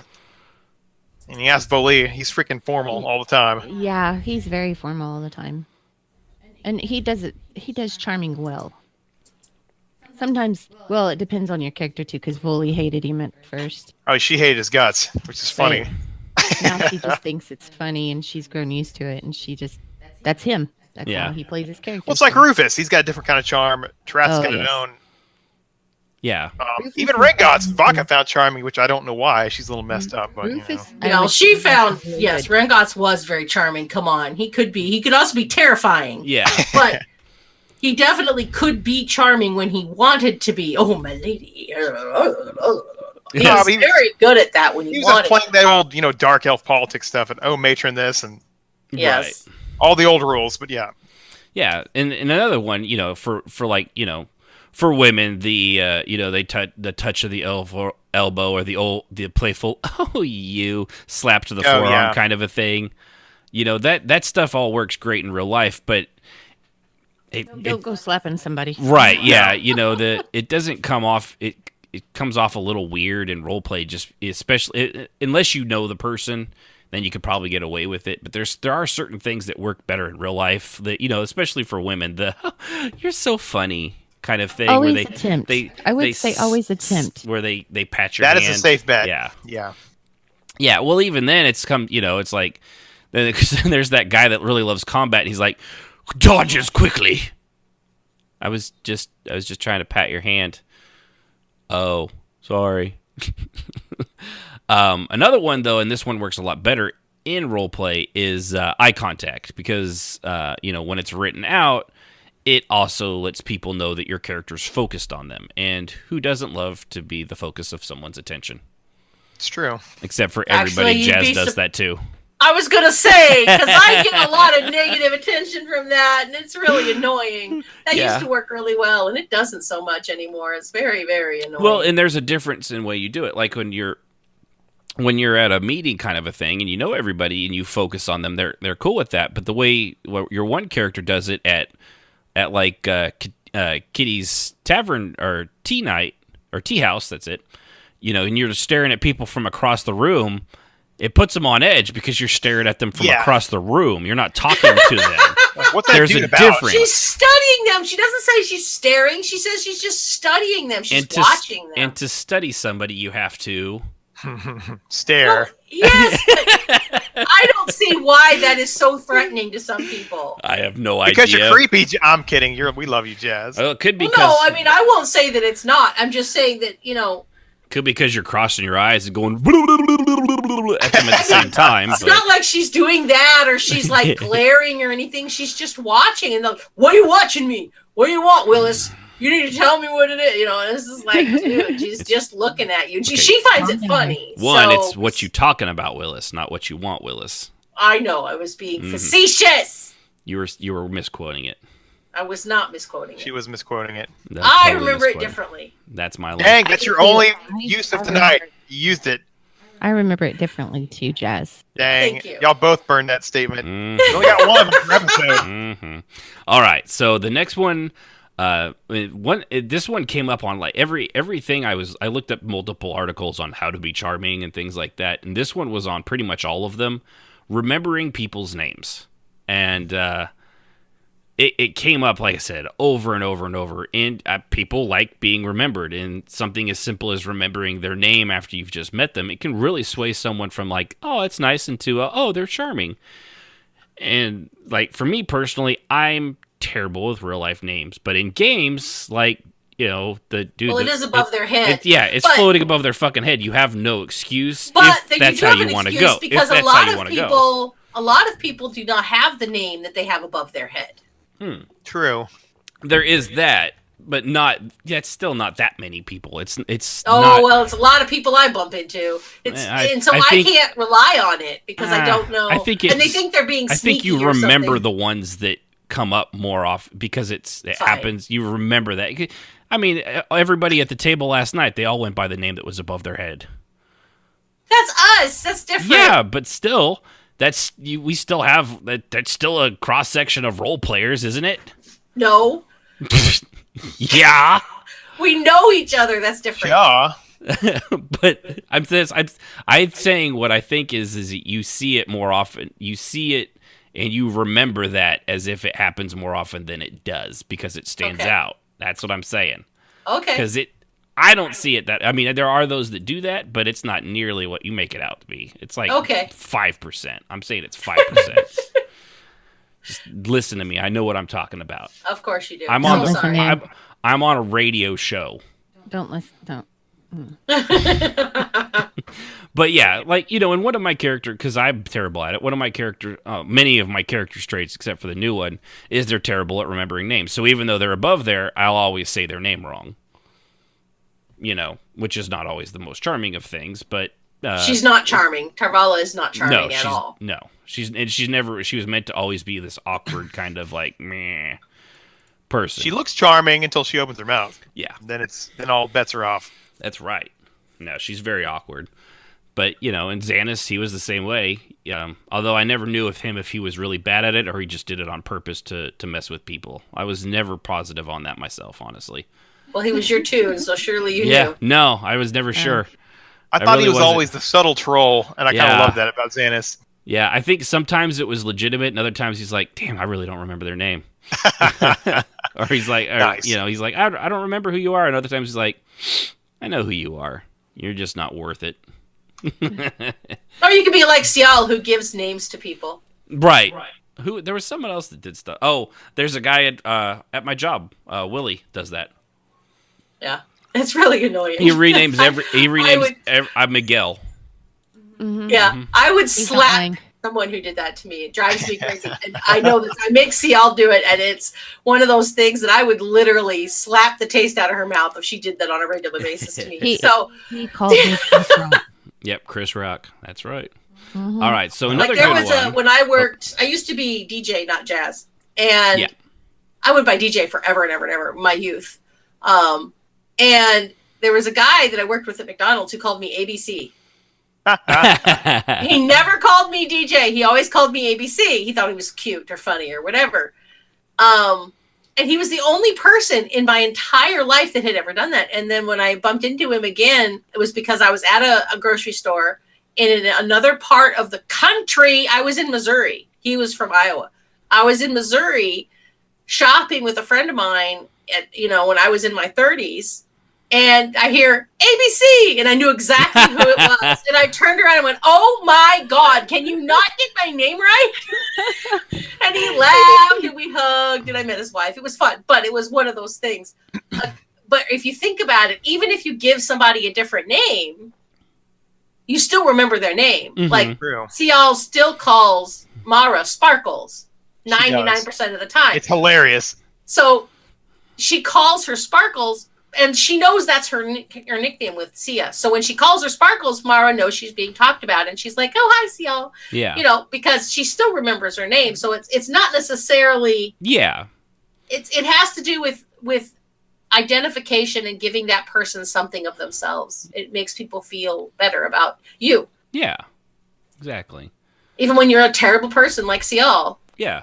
But it's her own little kind of version of charming in a way. Yes, it is. It's her own little version. So the other one next is listening, which does seem to be easy. Right? Not really. No. You would think. You'd think, but it's not. It's a conversation, and everyone should be listening, but we all know that isn't the case. How do we know? No follow-ups. In RP, nothing tells people you paid attention to nothing at all more than, it tells people that you paid attention if you say, wait, you said you grew up in Rohan. Was that like, or what was that like, kind of a thing? It works it works a lot better when you have a follow-up question to what they were saying than, slash nods 25,000 times. Yeah. I mean, yeah, given, they may know that you're paying attention, but then again, you could also be watching funny cat videos on the other screen and just doing slash nods over and over, and they're just basically talking to themselves. So, people don't like that. Yeah, people like knowing they're being listened to, and and how do we know that? Because we're people. We like being listened to. We do like being listened to. I mean, what do we if do? I'm talking and you're talking next to me and you don't read what I freaking wrote 3 separate times, I'm going to assume either you don't want to hear what I say, or you're just distracted. Not flat out paying attention to anybody other than the person that you are intent on speaking to, and everyone else doesn't matter. Yeah. And unfortunately, that's exactly what most people will assume. Yeah. Which you can get away with that in like the tea house, like when it's crazy crowded and stuff that. I tend to focus on the people that are like the ones in my conversation circle. That's all I can focus on, because if I read everything else, I'd miss the ones that I'm actually talking to. Yeah. But when it's like 4 or 5 of you, or like even when you're the Alanu Bar Night thing, when there's like 7 or 8 people there, that's not hard to keep up with. So if someone says, well, it would be for some people, and if you know that a person has problems with that, you'll be more patient with it. But also you have to think, the reason I say wouldn't be that hard is also a lot of them aren't. It's not like it's coming out like 1,000 words a minute kind of a thing like you do at the tea house, because you've got 24 people or 30 people all around you, and when we do the Alanu Bar Night, it moves at a reasonable pace. It really doesn't move that fast, So. 6-8 people, there's really not a lot of reason not to do that. But, if it gets above that, I can see where that gets a little harrowing. But just like especially if you're having like a one-on-one or one-on-2 or one-on-3 conversation, might want to pay attention. Right. And you're just like, there's nothing that irritates me more than when we're like, you're talking with somebody and you go on and on and on, and then you're like, and then the other person responds, and the third or fourth other person in there is like nothing. Why are you even here? Why? Because you're clearly not paying attention. So why? Yeah, we got a few friends like that. They'll be in the middle of a conversation, and then they just stop responding, and you're like, dude. And I don't mind if you AFK and you say something. Well, yeah. Just let me know. But don't ghost on people. Yeah, don't ghost. When you ghost on people and then you come back, and then you're like, well, I wasn't here. Well, we didn't know that. Yeah, we were talking. So maybe tell us. Yeah. So you were totally here, just saying. And that's one of those places where that gets noticed out of character even more so than in character. And that there's definitely the charm thing goes not just for out of character, or in character, but there's you start to learn who you like and who you don't, and part of that comes off as the way you talk to them. Yep. It's true. So after the listening, this one's kind of a big one. I've got a couple things here for this one. One of the big things that comes off, and this was the best way they put it, but it came up on a few of the lists, was give them what everyone wants. And what everyone wants is to be understood. Most people would say we all want to be liked, or we want to be, loved. But really what people want is to be understood, and not just understood in the way that you would understand it, but understood in the way that they perceive themselves. And that's really hard, because there's a lot of times that's not going to happen, particularly if you have issues and are not necessarily explaining yourself really well. Then people aren't going to understand you, and then you feel isolated because nobody well, that's not how my character is. Why do you keep assuming they're this way? Well, that's how you act. No, I don't. I do this. Well, yeah. And that there's actually this next part in here actually goes over that, Jazz. So let me read this thing here real quick. Psychologists call this a desire for self-verification, and it is a profound and universal need. People become really uncomfortable when they get compliments or criticism they feel they don't genuinely deserve. And this, what that means is that what this means for you is that praising someone for a quality they don't believe they possess can backfire on you big time. And the best way is to steer clear of this problem is to stick with truthful affirmations. In other words, affirm the abilities and accomplishments that you have direct evidence of, the ones that you know to be authentic and genuinely admire. So as the person's talking, you don't compliment them on something that they have never even mentioned before. Because if they don't believe that is, if I, like Yunfei. Yunfei is an amazing artist. So if I tell her she's an amazing artist, she's going to get embarrassed, but she knows that she's really good. And I have pictures to prove it. But if I told her, hey, Yunfei, you're a fantastic driver. Oh, good lord. She doesn't drive. I mean, to be fair, I have a perfect driving record. Well, because you don't drive. You don't drive. I mean, to be fair, I've never fallen off of a horse, but then again, I'm also not a horseback rider. There you go. See, perfect. I have a perfect record. Right, but maybe that might be a little bit of an exaggerated example. But yeah, especially if you tell somebody, like if you one, and I think this is, ladies, you back me up if this is something that happens, if women don't, not everyone believes they're beautiful, even though they may be, and if they get complimented on their looks, they take it as they don't take it the way it was intended, and it doesn't come off as charming. It comes off like you're being a condescending asshole, or that you're just trying to get something out of them. That you're trying to manipulate the situation and get something for nothing. Yes. And that's one of my flaws, and my husband has struggled with that his whole life with me. So. Yeah, that's definitely something that's hard to deal with. And like because in ESO you can't have a profile, right? Which sucks. So you can't say the character is horribly scarred. You can't know that if you don't look at the profile. Then because you can't look at the profile. But if you hear a person constantly talking about the scars on their face and you say you're beautiful, they're going to respond in an abrasive way. And you better be able to explain why you think that's beautiful. Right. Strafei and Sib, Volley and Trath. Volley does not think she's attractive. Gosh, yes. So every time he would say that she was beautiful, she'd get pissed. That's her hot button. You don't dare compliment her. Now, Trath has kind of got her out of that, but there's sometimes he'll say, which is why Seal, what the every time Seal sees her, it's like, oh Seal's god, like, you're so beautiful. Yeah, but so he hates it. Yeah, so but at this time, Trithalis can do that. Seal's fucking with her, right? So. Seal can do that. But if Drax came up to her and said, "You're actually very beautiful for an orc," wouldn't go over well because they don't know each other at all. He'd probably get punched. Right. Probably. And even then, Trath's got to temper it with how mighty or how warrior-y she is. Yeah. Then he slips in the compliment real slow and sits like a slow burn. Right. And she looks at him like, "Did you just trick me?" Like, it's always hilarious. Yeah. That was a huge problem when they first started hanging out. Oh, she would get so mad at him. She'd be like, "Shut up. Don't say that." Right. So, and that's that, being charming, like that really kind of comes down to reading the room, and that come from reading the room to reading the person.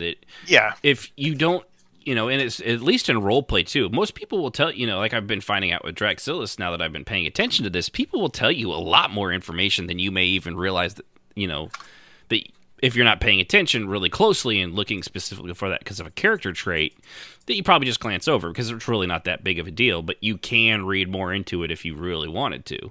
Yeah. But, so I wouldn't go around complimenting people on, based on, he will make assumptions and things like that, but he couches that in the assumption, like it could be this or this, but like these, this, and this is probably out of the question. Another thing in this, go ahead. I was going to say another good example is, I don't know how many people saw Ready Player One. Right. But yes, the little girl that, I can't even remember her name. Oh my gosh. With the crazy red scar? Yeah. Yeah, I remember her name. She did not want to be complimented, or she did not think she was beautiful, but even though that scar was cool, anyway. Go ahead. It was that birthmark was like, okay, you realize it's not like Boris Yeltsin's birthmark on his head. It's really not that big a deal. She didn't want people to know because she didn't feel like, Yeah. Yeah, and she didn't take it well when they did meet, even in the books or although in the movie it was like, really? I can't tell if that's a birthmark or a shadow You are still clearly, obviously beautiful. In the book, I think it was a little bit more disfiguring, but even still, it wasn't that bad. But no, that was another example of women that don't like to be told they're beautiful. Beautiful, yeah. A lot of women don't, yeah. Yeah, well, if it comes off insincere, like there's some people we've known in the guilds that they'll be like, oh, they'll constantly be praising over the character's beauty and things like that, and it just comes off insincere. It's not. It doesn't come off. They believe they're being very charming because women like being complimented, right? Every woman likes to be told how beautiful they are. You have to do the little things, though, bro, to be charming. Every woman. Like, when I get home, one of my boys walks up to me and says, "Mom, you look really nice today." And Mom says, "What do you want?" I said, "What did you do?" Right. What? I can't just appreciate your beauty? What did you do? And at that point, Daddy comes out and goes, "Oh, I see my son's trying to suck up to you because he's in trouble." Yeah. And he slunk off at that point, and I got full. But it was just, I swear, it's a human instinct that when you want to get out of something, you compliment somebody on how they look. Yeah, and I'll say something because I've recently said some things to Sib, and for me it was just I was sincere and I meant it, and it was just no big deal. It was just kind of an observation, and later in the day she's like, when you said that this morning, it made me feel so good. I was like, it did. I was like, what did I say? So I can say it again. Tell me. Yeah, and I was completely sincere, but it was just it was just an offhanded, I wasn't trying to blow her mind and make her feel great or anything like that. It was just it was a super sweet compliment, and I took it it was like, oh. Oh, you get the ahs, bro. Good job. Now I just can't remember what you did. Oh, I told him. Yeah. Okay. Oh yeah. No. Well, yeah. I didn't know what she had meant when she said that. I was like, what did I say? I was like, oh, well, I meant it. Yeah. So, I think another thing here going too on that the self-verification thing. There was one of the articles I was reading. There was from Sam Gosling. He's I'm going to say this of course, I know who Sam Gosling is. For the rest of you little people that haven't heard of him before just this moment, unlike me, who only heard of him 2 days ago. He's a personality and social psychiatrist, and I liked what he had to say. So, quote, identity claims are deliberate statements we make about our attitudes, goals, values, etc. One of the things that's really important to keep in mind about identity statements is because these are deliberate, many people assume we are being manipulated with them and we're being disingenuous. But I think there's little evidence to suggest that this goes on. I think generally people want to be known. They'll even do that at the expense of looking good.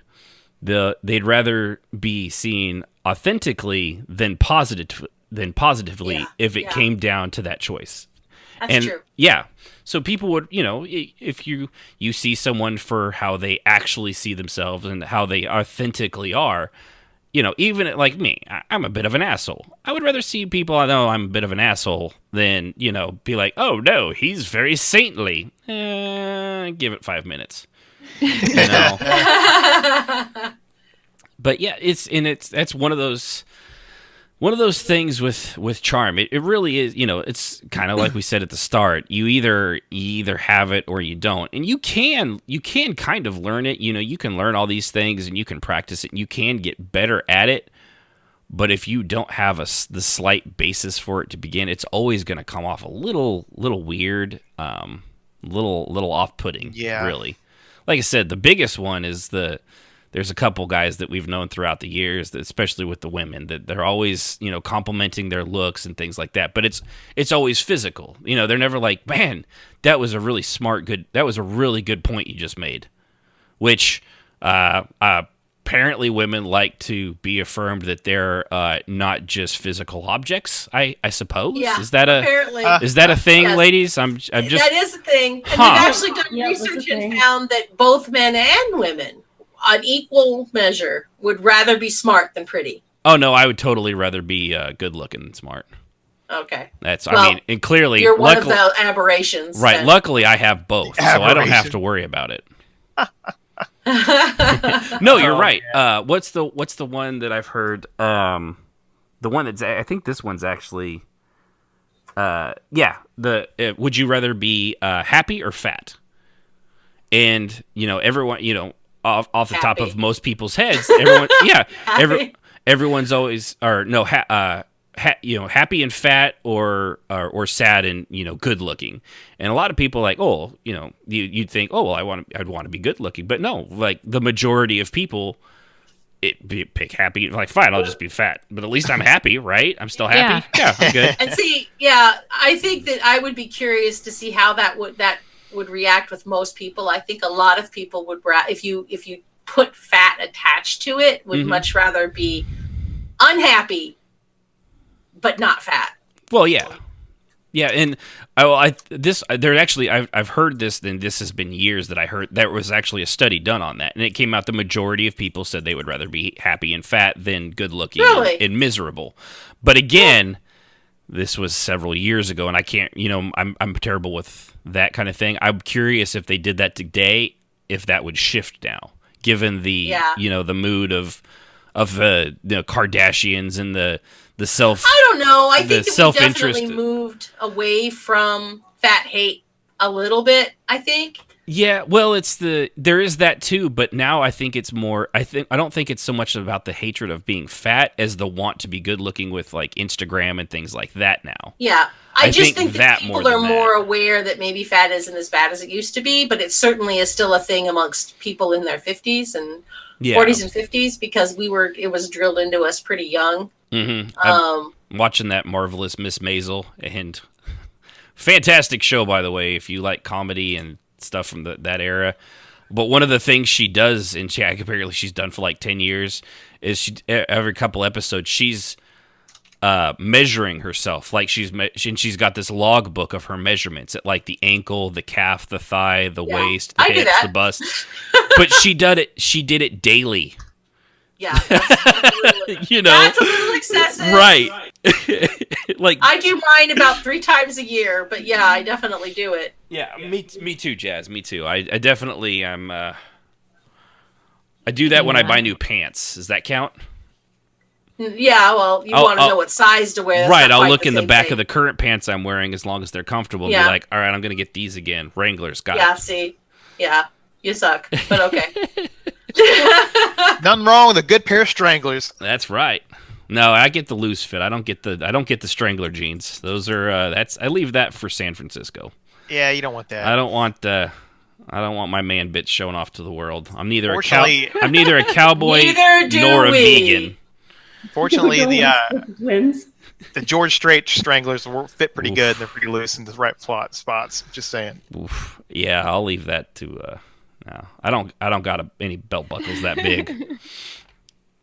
So I'm not. I'm not legally allowed to wear those kinds of jeans without at least. I think in the state of Texas, it's a 4x4 inch minimum size on the belt buckle. Here in Oklahoma, it's 3x3. Hey, all I'm gonna say is Jazz and freaking Sibs got pictures of me dressed up to the nines. And I Wackachoto. Thanks for listening, man.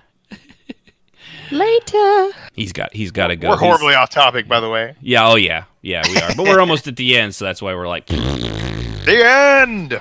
But so coming in at number K. Number K. Probably the best thing that's going to be charming is being yourself, which for better or worse is really all you've got. So in the end, you have to be you. And, like I just said, you can learn all these things, but if you're a miserable asshole, you're always going to come off as a miserable asshole. Unless, of course, you're a psychopath like our previous episode or an amazing actor or both, then you could probably get away with it. You can only fake it so long to the true personality shines. Yeah, because eventually you're going to slip up. And then the Khajiit is out of the bag. Yes. And if you're a psychopath and, you're faking it all the time, then you've got a lot bigger issues than trying to be charming. But like we said, a lot of psychopaths, they come off as very charming because they know how to read people, and they're not afraid to lie about it. Yep. And lastly, and probably the most important thing, be ready for rejection.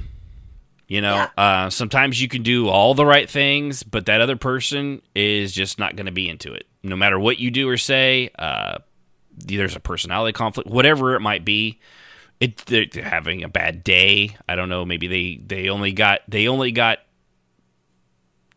out They of only got 3 hours of sleep, and they're not smart enough to go to bed, so they're there to pick a fight with you. This seems like something you're very vaguely familiar with. I was going to go with they only got 8 out of the 10 chicken nuggets that they ordered, which puts me in a pissy mood, and I hate everybody I meet after that. But it's just a personal flaw.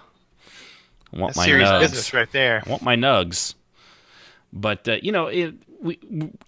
we can never get along with everyone. It's just not. It's not humanly possible in anything. Like there's always going to be someone that you're going to rub the wrong way, or there's going to be a personality conflict. And sometimes it may not even be that. It just might be, they're just not into it for whatever reason. They could have stuff in their past. The whole, like I said, especially with the women, if you're always, schmoozing them and telling them how beautiful they are, and your breath is like the wind off a landfill, and you have food particles wedged desperately between your teeth. For whatever reason, they may not care for that. Yeah, maybe. Yeah, I don't know why.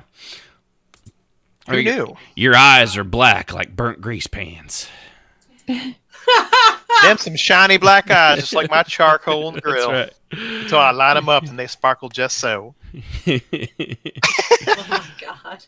That's horrible. Yeah, it's very bad. But it's just don't just got to be ready especially if you're gonna be playing and trying to play a charming character. Sometimes your charming isn't everyone's charming. Right, and honestly, Exactly. and sometimes it may actually be like OOC, the person might be completely like, man, that guy is really charming, but their character is written in such a way that no matter what anybody does, they're not getting through that character design. It doesn't matter. Especially, they don't there's want that to too. learn, or they're just making it that way. Yeah, which is fine. There's always those characters. Maybe they have a chip on their shoulder, so no matter how charming you are, maybe in time you can break them down. It's maybe not. Shard from EverQuest 2. Oh yeah, boy, did we try. Well, and Xanis kind of did. After a long time, he broke through. They were friends by the end of it. Before they Vodka they and Shard eventually became friends, but it took a long She had time. a lot of baggage. So it took a good long time to get through that. So if the character's written that way, and it doesn't matter what anybody comes at them with, they're going to be kind of like, nope. Then that's not on you, but you still have to be ready for Then don't go be like out of character, like, why don't you like my character? Oh, why? Everybody's supposed to like him. I wrote him that way. You're god modding that you don't like him. I had somebody tell me that I was god modding because my character didn't like his character. Because they were god modding that everybody liked the character? Yeah, that they were super charming and no one could resist them. Oh, good lord. Save me now. Let me dissuade you of a few false assumptions, sir. Yeah. So, let me help you with that. Yeah. We like to live in what's called the real world. Hell, I like to live in a fantasy world, but even in a fantasy world, you can't always win, no matter how your character is. Still got that shit done. I had that guy tell me he had a 20 charisma, therefore he couldn't be resisted by anyone. What? And he'd been supposedly role-playing for, like, in ESO for over a year, and no one had ever resisted him before. They just went along with it. Sure they did. And Ciol was just like, yeah, no. Mm-mm. Yeah. I'm like, she's a By the way, sociopath. this isn't D&D. Your number of charisma doesn't. It's not quite the same thing. It means nothing to me. Nothing. So, all right. Well, hopefully that was helpful to people if you're ever trying to make a charming character and things like that. Insomniac, I hope that was kind of what you were looking for. If not, let me know. Feel free to. We would appreciate that greatly. So, anybody else have anything, final thoughts before we kick on out of here? No. I think we covered it, boss. Yeah, I think we did. All right. Well, remember to look up Sam Gosling, personality and psychiatrist.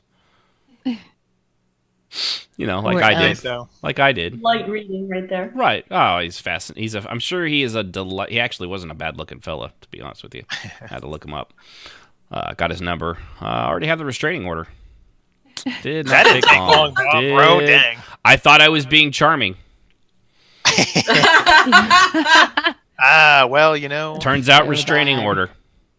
Who knew? Ouch. Ouch. Right. So, all right, everybody. Listen, appreciate y'all tuning in. First episode of the new year. Thank you, everybody. Remember, 3 times out of the month, except for the last Saturday, twitch.tv/RPMMORadio, 7 Central Time. You can listen to the podcast over at anywhere free podcasts are sold. Apple iTunes, Apple Podcasts, whatever Android, Spotify app you use. Podbean's our thing. Be sure to check out RPMMORadio.com. Kind of reformatted the website just a little bit for the new year. And a little information. Hopefully we can try and put our stories up there. I never know if anybody wants to read them, but we can probably put them up there to do that. Some of the ones you see are here, rather. You don't really see a podcast. Be a little weird. But, so feel free to do that. If you have any show ideas like Insomniac had for us tonight, please feel free to tell us in Discord, rpmradio.com/Discord. You can tell it to me personally. You can tell it to us in the chat. Anything you want to hear. We're always up for suggestions. It's always cool when we hit a topic people we know are actually interested in. It happens from time to time. So with that, tune in next time. Bye, where we guys. go over halflings. Right, everybody. And why they should be made into charms. Next time on RPMMO Radio. Have a good time, everybody, and see you next time. And until then, game on!